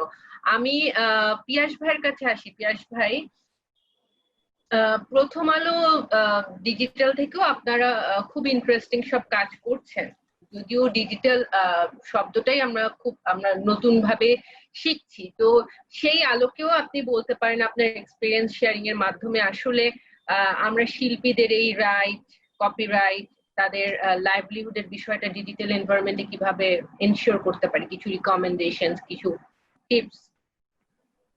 একটা হচ্ছে যে রাইটের কথা আসলে অনেক আলোচনা হয়েছে আজকে, রাইট নিয়ে, রাইটের জায়গাটা আমি নিলাম।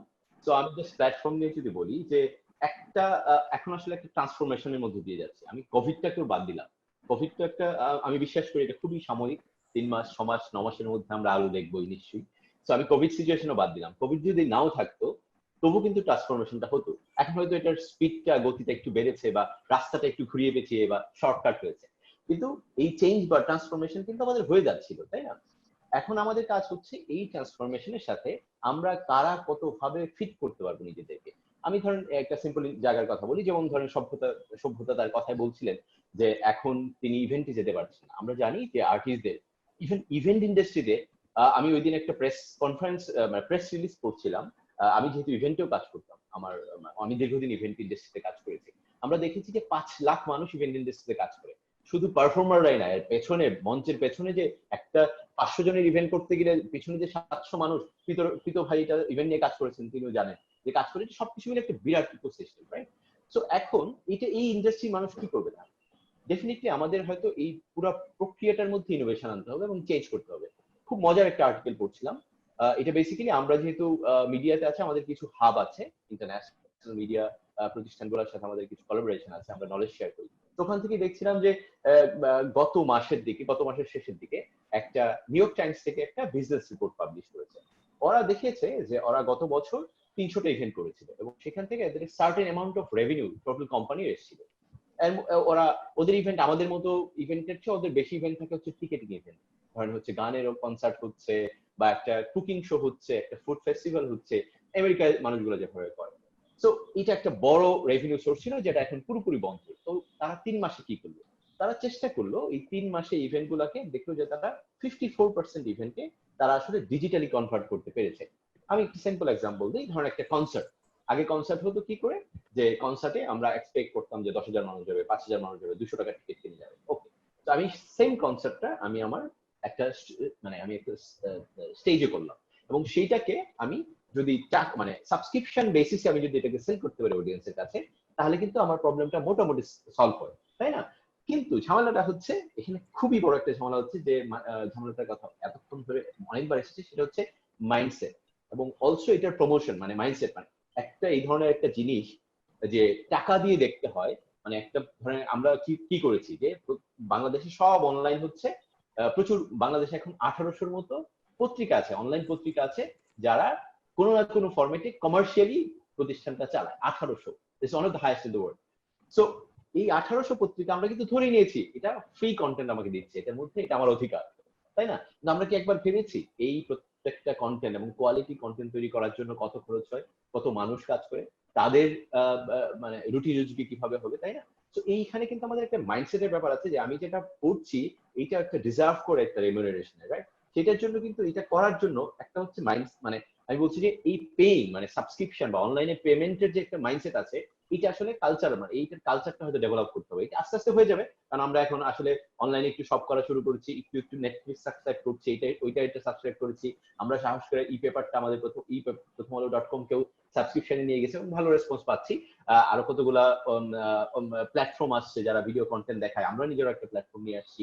তো এইভাবে হয়তো এই এনভায়রনমেন্টটা একটা সলিউশনের জায়গায় চলে আসতে হবে। কিন্তু আমি যেটা বলছিলাম যে এই this mindset is very necessarily needed, মানে এটা শুধু আমাদের যে অডিয়েন্স তাদের জন্য শুধু না, এইখানে হয়তো প্রবাবলি ডেভেলপমেন্ট পার্টনার বলেন, প্রাইভেট অর্গানাইজেশনস বলেন, ইনফ্লুয়েন্সার্স বলেন, গভর্নমেন্ট বলেন, তাদের একটা শুধু আইন করে না, আসলে এখানে আইন করে হবে না, কারণ এখন ডিজিটালের একটা বড় সুবিধা হচ্ছে কি, এটা হচ্ছে ওপেন, এটাকে ধরে বেঁধে রাখা যায় না।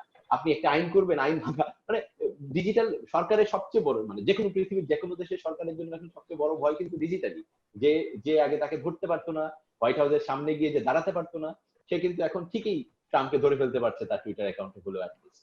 সো এটাকে আসলে খুব বেশি আটকে রাখা যাবে না আইন করে। এটার জন্য আসলে দুইটা জিনিস দরকার, একটা হচ্ছে মাইন্ডসেটের চেঞ্জ, একটা হচ্ছে যারা এই ওয়ার্ল্ড ফিল্ডে আছেন, যারা কন্টেন্ট ক্রিয়েট করছেন, আমরাও তো কন্টেন্ট ক্রিয়েটার, আমরা মিডিয়া যারা আছে, সবাই নিজেদের প্রস্তুত থাকতে হবে, নিজেদের কন্টেন্ট যে আসলে ডিজার্ভ করে, আমরা এই কন্টেন্ট যে দামি এবং এই কন্টেন্ট যে আসলে ডিজার্ভ করে to get something from the audience pocket, এটা আমাদের জানতে হবে এবং আমাদের বিশ্বাস করতে হবে। এই সবকিছু মিলিয়ে আসলে, এবং এটা আসলে ফ্রি ওপেন মার্কেট ইকোনমি আমি বিশ্বাস করি। এখানে আসলে সবকিছু দিয়ে আইন দিয়ে, ডিজিটাল আরো বেশি ওপেন, এখানে সবকিছু আইন দিয়ে আসলে করা সম্ভব না। এখানে আসলে বাধ্য করতে হবে, বাধ্য করতে মানে হচ্ছে জোর করে না। নেটফ্লিক্স কিন্তু আমার ধারণা এই গত 3 মাসে নেটফ্লিক্সের সাবস্ক্রিপশন বাংলাদেশে কমপক্ষে 4-5 গুণ বেড়েছে। এটা কিন্তু নেটফ্লিক্স কোনো প্রমোশন করে নাই, এটা because of the quality of their content, because of their the inventory of their content. So this is Y আমরা যদি মনে করি যে আমাদের কন্টেন্ট, আমরা যে প্রথম আলো বা যে পত্রিকা যে আমরা ছাপাই, আমরা যদি মনে করি যে এই কন্টেন্ট আমরা যেটা দিচ্ছি মানুষ এটা টাকা দিয়ে পড়বে, তাই না? নিউ ইয়র্ক টাইমস তো পেওয়ালার আন্ডারে চলে গেছে, গার্ডিয়ান তো এক ধরনের মডেলে পেওয়ালার আন্ডারে চলে গেছে, ইকোনমিক টাইমস, আপনি জানেন ইকোনমিক টাইমস পার মান্থ বাংলাদেশের টাকায় 5,000 টাকা সাবস্ক্রিপশন ফি নেয়। Can you imagine it? 5,000 টাকা দিয়ে শুধু রিটেন কিছু নিউজ করবে। সো ওদের এই গাটসটা আছে যে আমার কন্টেন্ট তাকে পড়তে হবে, টাকা দিয়ে পড়তে হবে, আমি যে কন্টেন্ট বানাই এটা ফ্রি দেওয়ার জিনিস না। এবং এইটা আসলে একটা দুইটা প্রতিষ্ঠান যদি করে তাহলেও একটু ডিফিকাল্ট। আমি যে 1800 নিউজ কোম্পানির কথা বললাম, আমি যদি একা করি, হ্যাঁ আমি হয়তো সবচেয়ে বড়, আমরা হয়তো এক ধরনের ধাক্কা দিতে পারবো, কিন্তু আমার এই নিউজটাই আরেকজন পাইরেট করে যখন ফিট করে দিবে তখন কিন্তু এটা একটু ডিফিকাল্ট হয়ে যাবে। সো এটা আসলে এই যে যারা কন্টেন্ট প্রডিউসার, এটা আর্টিস্ট হতে পারে, এটা ফটোগ্রাফার হতে পারে, এটা শিল্পের যে কোনো মাধ্যমের হতে পারে, তাদেরও এক ধরনের এগ্রিমেন্ট দরকার, নিজেদের মধ্যে এক ধরনের কনফিডেন্স দরকার, এক ধরনের কি বলবো যে নিজেদের প্রতি তাদের একটা বিশ্বাস থাকা দরকার যে এটা আমরা আসলে পারবো, মানুষ এটা we deserve it and people should pay for this. এবং আমার মনে হয় ওই জায়গায় যাচ্ছিও, কারণ এখন অনেকগুলো ডিজিটাল কন্টেন্ট মার্কেটিং প্ল্যাটফর্ম কিন্তু আসছে। আমাদের দেশে, এবং খুব ইন্টারেস্টিংলি ঢাকা ইউনিভার্সিটির যে ইন্টারন্যাশনাল ফিল্ম ফেস্টিভ্যালটা হয়, বাট তো এটা ডিজিটালি হচ্ছে ফেসবুক এবং ফেসবুকের মাধ্যমে। তো হয়তো আমরা শিখছি আর কি যে ডিজিটাল এনভায়রনমেন্টটাকে আরো বেটার ইউজ করাটা। সভ্যতার কাছে যাই, তারপর রাশেদ ভাইয়ের কাছে। জি, সেম প্রশ্ন সভ্যতা। আমি অনেক অভিমানের শূন্য, এটাই বাস্তবতা। আমি জানি সেই বাস্তবতার সাথে কিছুটা অভিমান আছে, কিন্তু আমি রাশেদ ভাইয়ের কথা যদি আমি বলি, মানে ওনার সাথে সুর মিলে, সেটা হচ্ছে উনি যে একটা বইয়ের কপিরাইটের কথা বলছে। আমি তো ঢাকা বিশ্ববিদ্যালয়ের সঙ্গীত বিভাগ থেকে পড়েছি। সঙ্গীত বিভাগে পড়ার কারণে আমাদের যেটা হচ্ছে, সঙ্গীতের বই বাংলাদেশে খুব একটা নাই। সঙ্গীতের বই আমাদের বিদেশি বই কিনতে হতো, এবং সেগুলা নীলক্ষেতেও পাওয়া যায় না, বিকজ এইটা পড়াশোনাই করে খুব কম মানুষ। এবং আমার মেজরে আমি একলা স্টুডেন্ট ছিলাম, মানে আমি একাই স্টুডেন্ট, মানে এতই কম মানুষ পড়াশোনা করে। কিন্তু সবাই জানে যারা ঢাকা বিশ্ববিদ্যালয়ে পড়ে, আমাদের সব ডিপার্টমেন্টে নিজস্ব একটা সেমিনার আছে, এবং সেমিনারে সেই বইগুলা কেনা থাকে বা থাকে। সেখান থেকে আমরা লিখেও নিতে পারি সেমিনার থেকে, সেটা ফটোকপিও করে নিতে পারি। সে একইভাবে যদি রবীন্দ্রনাথের স্বরলিপির কথা বলি, রবীন্দ্রনাথের 250-300 স্বরলিপি আছে, সেগুলো আজ পর্যন্ত কপি হতে পারে নাই, বিকজ বিশ্বভারতী বিশ্ববিদ্যালয়ের কপি রাইটটাই এত স্ট্রং যে রবীন্দ্রনাথের গানের স্বরলিপির কপিরাইট এখনো কেউ নকল করতে পারেনি। এটা নীলক্ষেতের থেকেও কিনলেও বিশ্বভারতীর কপি আপনাকে কিনতে হবে। এই জিনিসটা ওরা এনশিওর করতে পেরেছে। এখন নজরুলের স্বরলিপির ক্ষেত্রে সেম, নজরুল ইনস্টিটিউট থেকেই আপনার কাছে যে স্বরলিপিটা আসবে, আপনি যেই মিউজিক একাডেমিতে যান, নজরুল ইনস্টিটিউটের স্বরলিপিটাই আপনাকে ফলো করতে হবে এবং সেটাই কিনতে হবে। এটার কোনো মানে আপনি এটা পাবেন না যে কেউ একজন নকল করে বের করেছে বা অন্য একটা প্রকাশনী বের করেছে। সেই হিসাবটা কিন্তু ওরা এনশিওর করতে পারে। এরকম ভাবে যদি প্রতিষ্ঠান থাকে কোনো, যেরকম আমি যখন পড়াশোনা করেছি, আমাদের সেমিনার থেকে আমি বইগুলা পেতাম যেগুলো আমার প্রয়োজন ছিল। যেগুলো ছিল না সেগুলো আমাদের টিচাররা কোনো না কোনো ভাবে কিনে আনাতো ইউনিভার্সিটির মাধ্যমে। এরকম একটা মাধ্যম আমাদের দরকার, যেটার মাধ্যমে আমরা আসলে এক্সেস করতে পারি। যেরকম নেটফ্লিক্সে আমরা যখন অনেকগুলা সিনেমা দেখি, আমি কিন্তু নেটফ্লিক্সে একটা মান্থলি পেমেন্ট দিই, এবং এরকম ভাবে নেটফ্লিক্স একটা আসলে প্ল্যাটফর্ম, যে প্ল্যাটফর্মটা আমি আসলে ফ্রি পাচ্ছি না। কিন্তু এটা কিন্তু আরো 10 বছর আগে আমার জন্য ছিল, আমি একটা সিনেমা দেখবো টাকা দিয়ে, এটা আমার জন্য ভাবাটাই একটা কঠিন ব্যাপার ছিল। কিন্তু এখন এটাই ঠিক যে আমি এই সিনেমাটা আমি টাকা ছাড়া দেখবো না, আমি কোনো পাইরেটেড জায়গায় 10 ঘন্টা স্ট্রিমিং করে দেখার ধৈর্য আমার নাই। এবং এটাই নিউ নর্মাল হওয়া উচিত, এবং এটা নিয়ে আলোচনা করা উচিত। এটা নিয়ে আলোচনা না করলে এটা নিউ নর্মাল হবে না। সেটাই, মানে কালচারাল গুডস আর product should have their own value, না? যেটা আমরা আসলে একটা প্রোডাকশন সাইকেল আছে, যে কোনো একটা কাপড়ের যখন একটা সুতা কিনি, সুতা থেকে রং থেকে ফেব্রিক হয়, ফেব্রিক থেকে একটা কাপড় হচ্ছে, কালচারাল গুডস এন্ড সার্ভিসকে আমরা সেভাবে দেখে অভ্যস্ত হচ্ছি কিনা, যে এটার একটা প্রোডাকশন আছে, ডিস্ট্রিবিউশন আছে, এক্সিবিশন হচ্ছে, ডিসেমিনেশন আছে, এটা একটা it should have a value, should have a price. তো রাশেদ ভাই, আচ্ছা, আমি থ্যাংক ইউ। এক্সপার্ট ফিডব্যাক না না এন্ড না, প্লিজ ক্ষমা চাচ্ছি, এক্সপার্ট না, কিন্তু ছোট ছোট কয়েকটা বিষয় নিয়ে করি। যে মানে সভ্যতা যেটা বললো বা বইয়ের বিষয়টা, আমি আমার উদাহরণ যেটা বললাম, যে আমাদের মেজরিটি অফ আস যদি ক্রিয়েটিভ প্রোডাক্টের, আমি ক্রিয়েটিভ আউটকাম এবং এটা আমি যে কোথায় একটা লিখেছিলাম যে হ্যাঁ, মানে ইমিডিয়েট আউটকাম এবং শর্ট লং টার্ম আউটকাম, যেটার একটা বিষয় আমরা আসি, যে ক্রিয়েটিভ কিছু ইন্ডাস্ট্রি, যেটা মানে প্রীত খুব ভালো করে বললেন, যে কিছু ইন্ডাস্ট্রি কিন্তু খুব সহজে গ্রো করতেছে বিকজ অফ দিস এনভায়রনমেন্ট। হ্যাঁ, এটা আপনারা সহজে দেখতে পাচ্ছেন। আবার কিছু ইন্ডাস্ট্রি কিন্তু already is facing A serious effect. এবং ক্রিয়েটিভ কাজের আউটকাম কিন্তু সবসময় আপনি খুব ইমিডিয়েটলি দেখতে পাবেন, এটা কিন্তু না। তো যেমন আমি যদি বলছি যে বইয়ের কথা বলছি, বা একজন যে একটা মিউজিক তৈরি করছে, বা তার অনেক বছরের সাধনার পরই না একটা আমি আউটপুট দেখি। সো এই ইমিডিয়েট এবং লং টার্মের ভিতরে যে ডিফারেন্সটা, এটা আমাদের কতজনের ভিতরে আন্ডারস্ট্যান্ডিং আছে। আমরা সবসময় কিন্তু আউটকাম দেখে মেজার করি, বাট এফোর্ট যেটা আছে সেটা কিন্তু আমরা অনেক সময় খেয়াল করি না।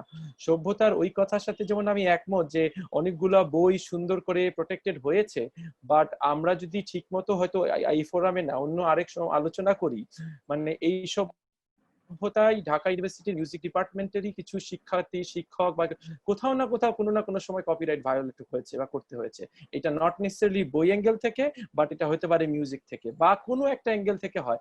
আমাদের এলডিসি কান্ট্রি হিসেবে আমাদের আসলে এই অপশনটা যদি বলি, এটা একটা ভিশনারি যে আমি একটা জিনিস কিনে ফেলবো, মানে আমি বলবো যে আমি এই বইটা কিনবো, এটাতে নাথিং রং ইন ইট। কারণ এলডিসি হিসেবে আমরা এটাতে এখন পর্যন্ত এটাতে আমরা সোফার সুবিধা পেয়ে যাচ্ছি।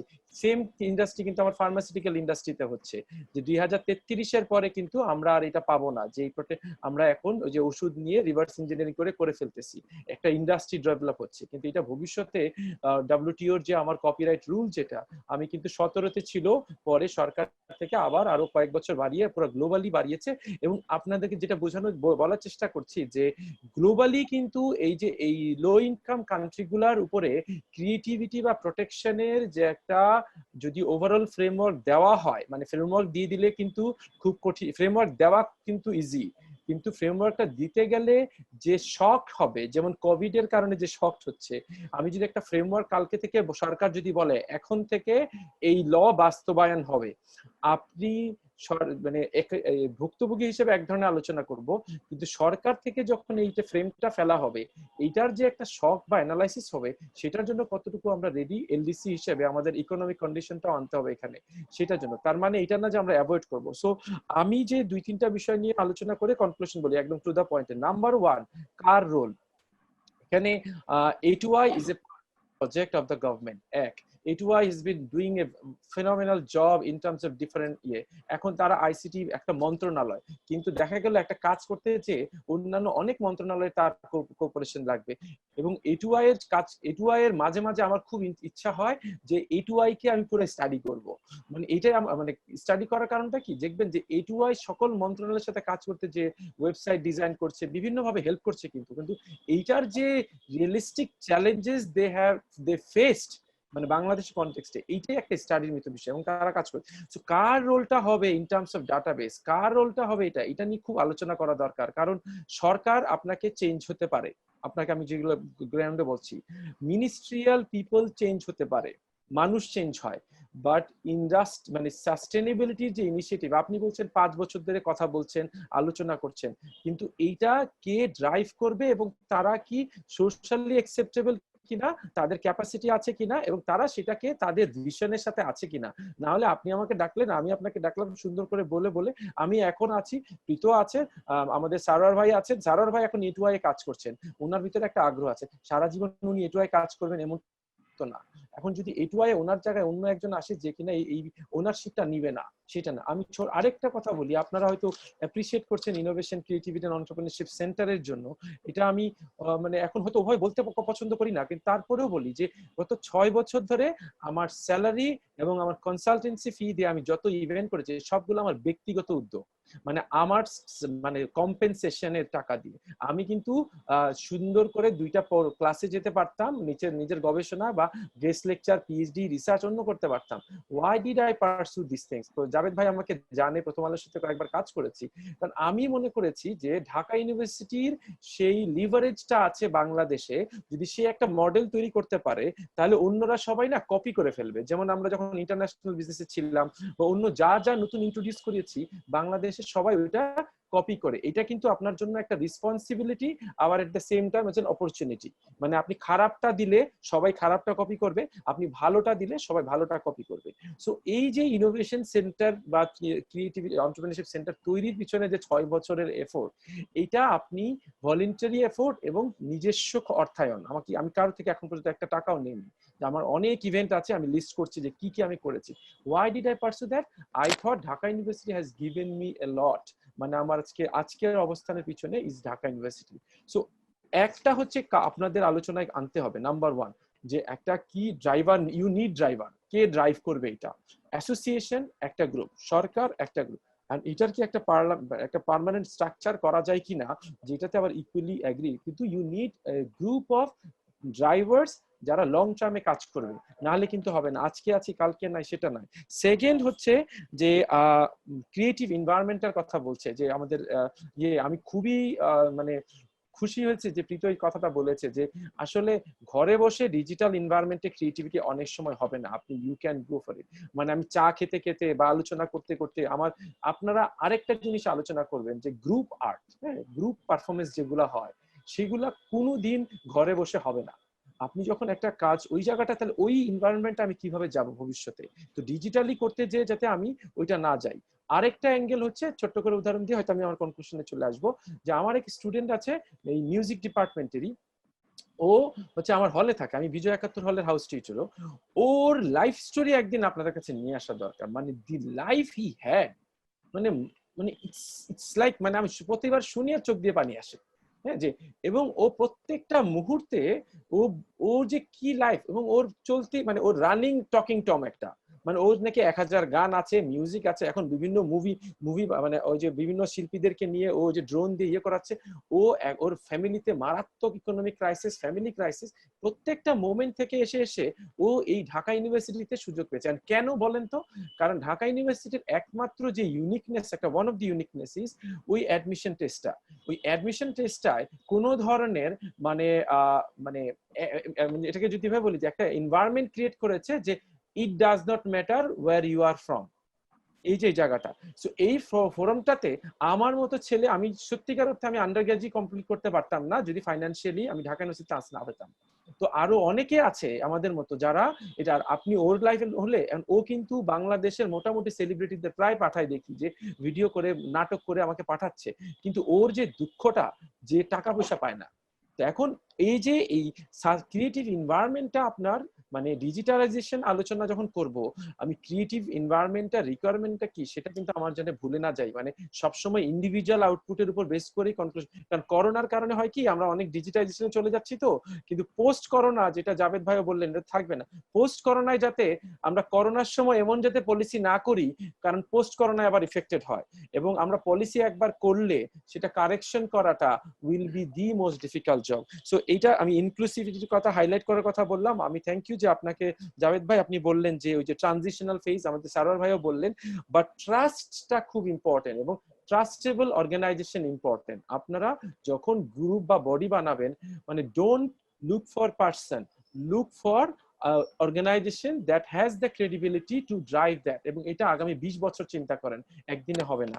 তো ফাইনালি আমি যেটা বলবো, আপনি আপা তাজিন আপা, আপনি বলছেন কি যে ম্যাপিংটা, so please let us know যে এই আলোচনার যদি একটা কনক্লুশন হয় যে আপনি সরকারের সাথে আলোচনা করবেন, আবার আরো 10 বছর হয়ে যাবে, ওয়াই ডোন্ট আমি আমার সরকার, আমার বোর্ডে প্রায় 6টা মন্ত্রণালয় চলে আসতেছে এখন, ইনক্লুডিং বাংলাদেশ ব্যাংক। হ্যাঁ, আমি কি করছি, আমি জানি যেটা 20 বছর পর আউটপুটটা হবে সেন্টারের।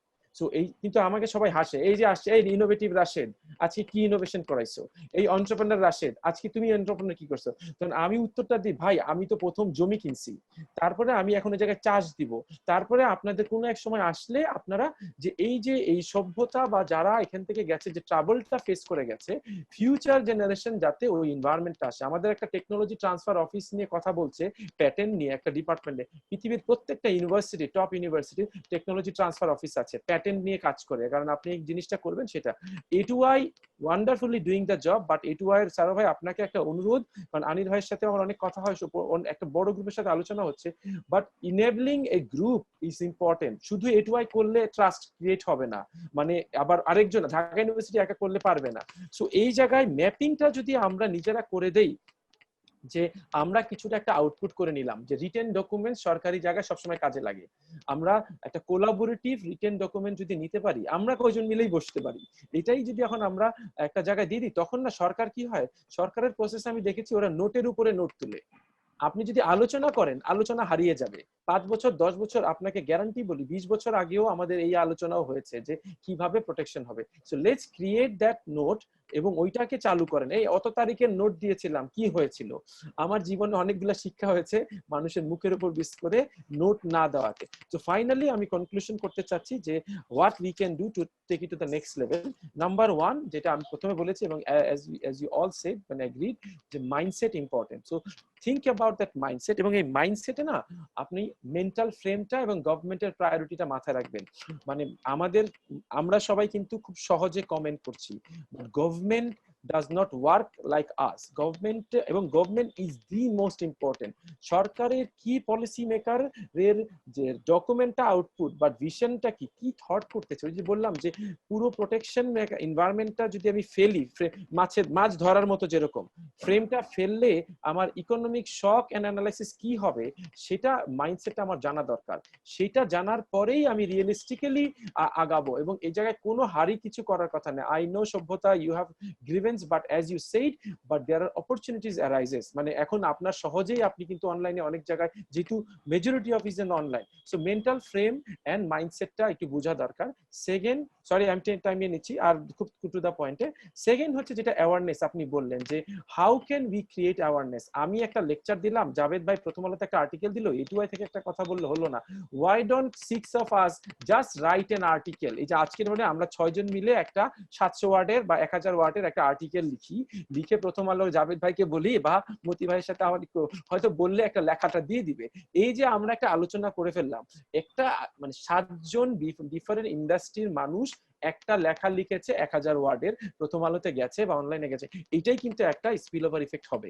এটা ছাড়া আপনি বিভিন্ন মানুষকে অ্যাওয়ার করবেন, এই অ্যাওয়ারনেস স্ট্র্যাটেজি কমপ্লিটলি আলাদা একটা করতে হবে। থার্ড, যেটা আপনি বললেন যে সবাই বললো যে প্ল্যাটফর্ম করা দরকার, কিন্তু প্ল্যাটফর্মে যাতে ইনক্লুসিভিটিটা যাতে থাকে। কারণ ওই যে আমার ওই দরিদ্র স্টুডেন্টটা বা আমার যে otherwise talented but didn't come through a privilege family, ওর তার জন্য যাতে স্পেশালি যেটা থাকে ওইটা বরঞ্চ আগে হাইলাইট করতে হবে যে এটা সবার জন্য। ফোর্থ যেটা হচ্ছে যে আপনার একটা বিজনেস মডেল, যেটা কিনা প্রমোশনের কথা বলছেন, আসলে everything depend on sustainability. So আপনাকে বিজনেস মডেলটা নিয়ে আসতে হবে যে how do we sustain. PayPal না আনাতে কি আমাদের সমস্যা, নাকি could we come up with a new alternative?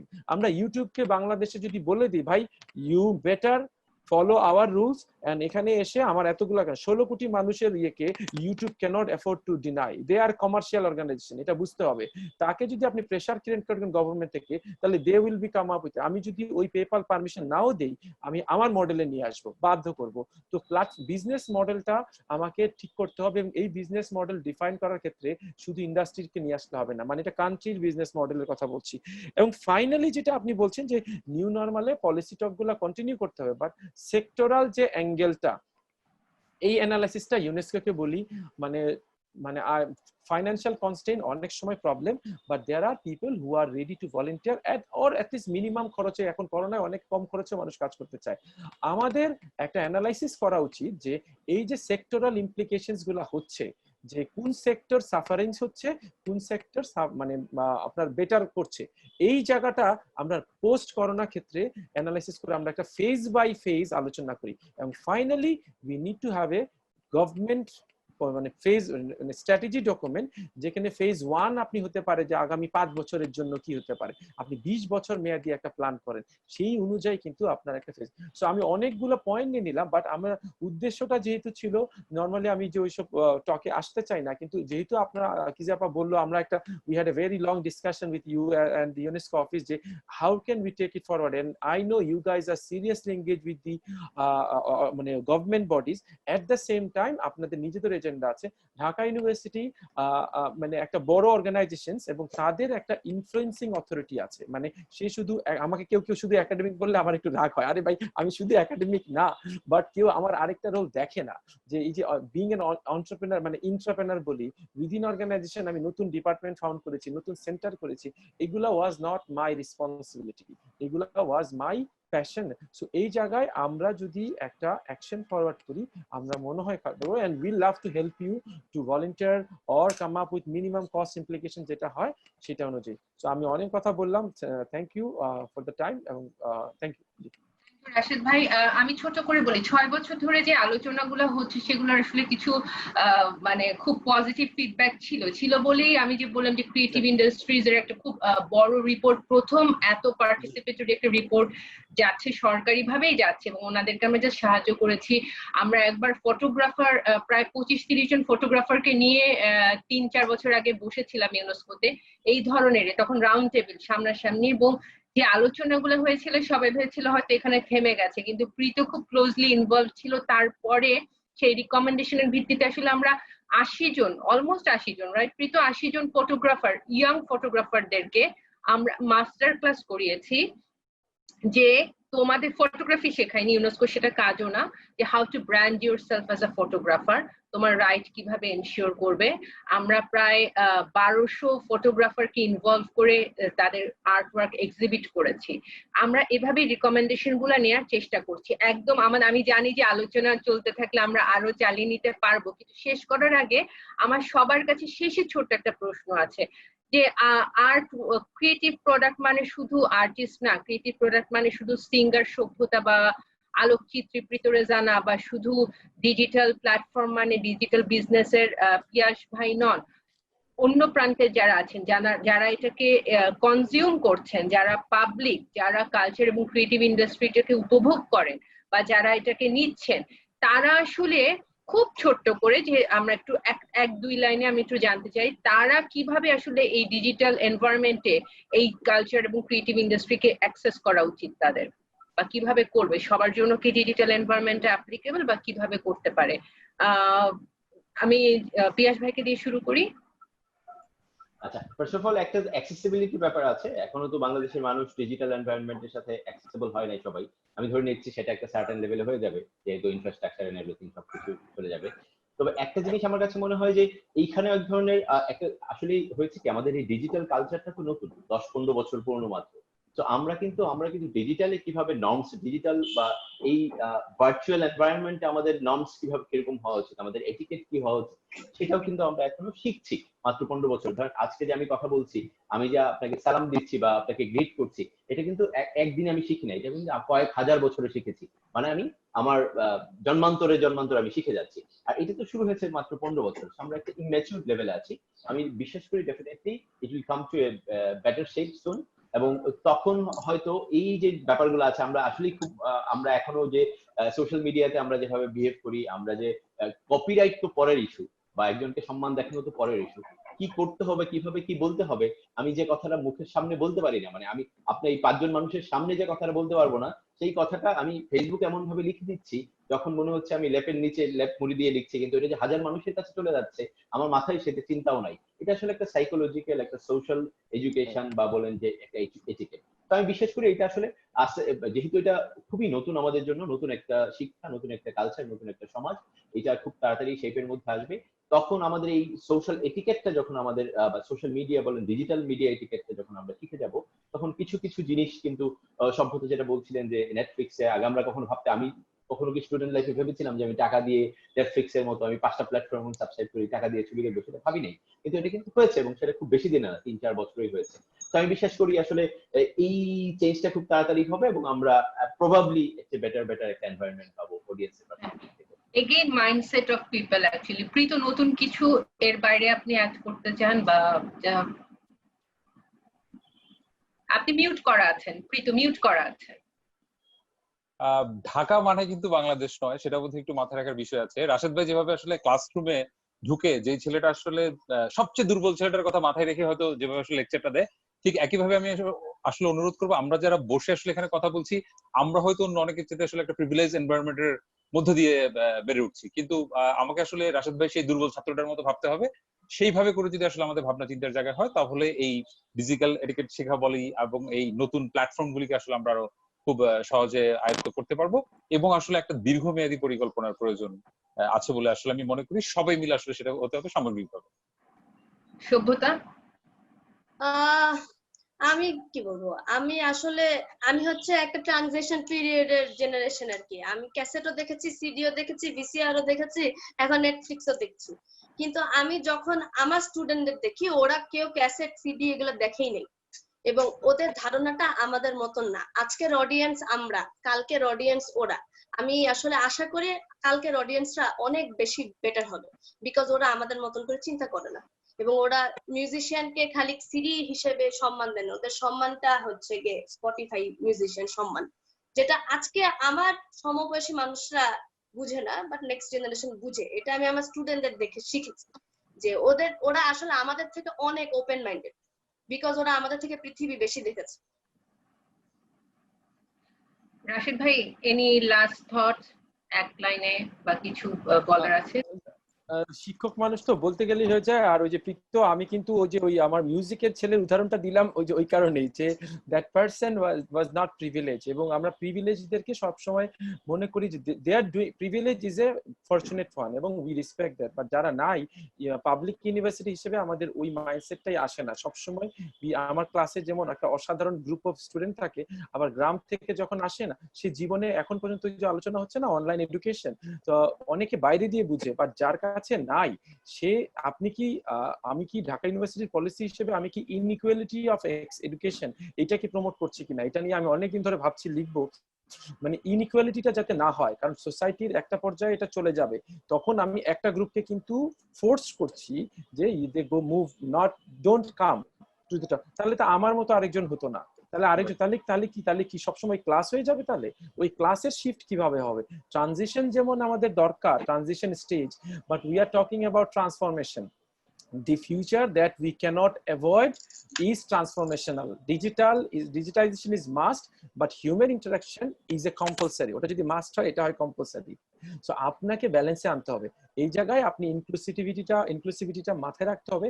আর জাভেদ ভাইয়ের সাথে আমার একটা কথা, যে কাইন্ডলি আপনারা এটা একটু হাম্বল রিকোয়েস্ট, যে একটু লিখেন যে প্রথম আলো থেকে শুরু করে, মানে you become part of it, I understand. এবং আপনাদেরকে একটা পর্যায়ে যখন আপনারা বাধ্য হবেন, আবার এই যে ডিজিটাইজেশন মডেল, ইকোনমিক্সের মডেল নিয়ে আসছেন, but you come up with a Sunsilk model, যে অল্প টাকায়ও আপনি আসবেন। 16 কোটি মানুষ, অল্প 1 পয়সা 10 পয়সা দিলেও তো একটা টাকা আসে।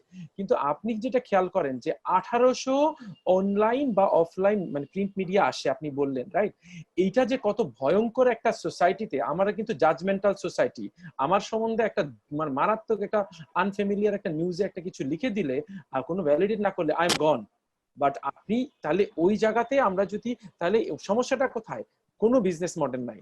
এবং এই জায়গায় এটুআই এর সাথে কথা বলবো, অন্য আমরাও কথা বলতে পারি, জয়েন্টলি কিছু কাজ করতে পারি, যে একটা ইন্ডাস্ট্রির মানে এত তো থাকার কথা না, পারমিশন কে দিচ্ছে? কেন থাকবে? থাকলে প্রবলেম কি? তাহলে ওরা কি করছে? আনডিউ মিন নিচ্ছে, অনেকগুলা কাজ কিন্তু ওরা যাচ্ছে, কিন্তু এমন পয়সা এঙ্গেজমেন্টে হয়ে যাচ্ছে, ধরেন আমাকে রেপুটেড বাড়ানোর জন্য কিন্তু টাকা হচ্ছে, আনঅফিসিয়াল সরি, বাট এটা হচ্ছে কিন্তু। তো আপনি এই মডেলটা আনতে হবে। সো ওভারঅল আমি যদি আপনাকে বলি যে আমি অলরেডি যে ইনক্লুসিভনেসটা মাথায় থাকা দরকার, এবং এমপ্যাথি দিয়ে যে হোয়ার ইজ দ্য কান্ট্রির priority, country what can it do. এখন কোভিড এর কারণে এলডিসি থেকে মিডল ইনকামে যাওয়ার কথা ছিল, কোভিড হয়ে কিন্তু এটা আরেকটা প্রবলেম হতে যাচ্ছে। সো ওইটাও আমাদের মাথায় রাখতে হবে, যে কান্ট্রির প্রায়োরিটি এবং ইনক্লুসিভনেস। ঠিক আছে, থ্যাংক ইউ, অসংখ্য ধন্যবাদ রাশিদ ভাই। আমজাদ ভাই, আপনার থেকে শেষ কথা শুনতে চাই, যে আসলে ইনক্লুসিভনেস এর কথা বলেছি, যারা সাধারণ মানুষ, তাদের মাইন্ডসেটটা, তাদেরকেও আসলে সেই স্বীকৃতি দিতে হবে আর্টিস্টদেরকে আর্টিস্ট হিসেবে, এবং তাদেরকে নতুন ডিজিটাল এনভায়রনমেন্টের সাথে অ্যাকাস্টমড হতে হবে যে কিভাবে ইউজ করবে। এর বাইরে যদি আপনার আর কোনো পরামর্শ থাকে। থ্যাংক ইউ কিজি। আমি একটা কথাই শুধু বলবো, যে আমাদের যে নিউ নর্মাল সিচুয়েশন আসছে, কিংবা নিউ নর্মাল যে অবস্থাটা আমরা দেখতে পাচ্ছি, এটা কিন্তু মানে পুরোপুরি একবারে যে ডিজিটাল হয়ে যাচ্ছে সেটাও কিন্তু, আমি রাশেদ ভাইয়ের সাথে একমত যে আমাদের ওই কম্বিনেশনটা কিন্তু রাখতে হবে।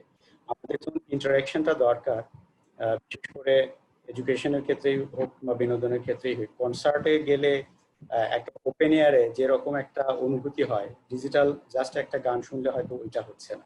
মানে উই নিড বোথ। হ্যাঁ, আমাদের কিন্তু ওই বিষয়টাকেও চিন্তা করতে হবে, যে নিউ নর্মাল সিচুয়েশন কিংবা পোস্ট কোভিড সিচুয়েশন যেটাই বলি না কেন, আমাদের ওই রকমই একটা ইকোসিস্টেম লাগবে, যেখানে ফেস টু ফেস কিংবা একটা ডিজিটাল, মানে ফিজিক্যাল এবং ডিজিটালের একটা কম্বিনেশন। এবং আরেকটা জিনিস বলবো, যে অ্যাক্সেসিবিলিটি, যে আসলে শুধুমাত্র ডিজিটালেই যদি যায়, সেটাও কিন্তু এক ধরনের আবার ডিজিটাল ডিভাইড করবে কিনা।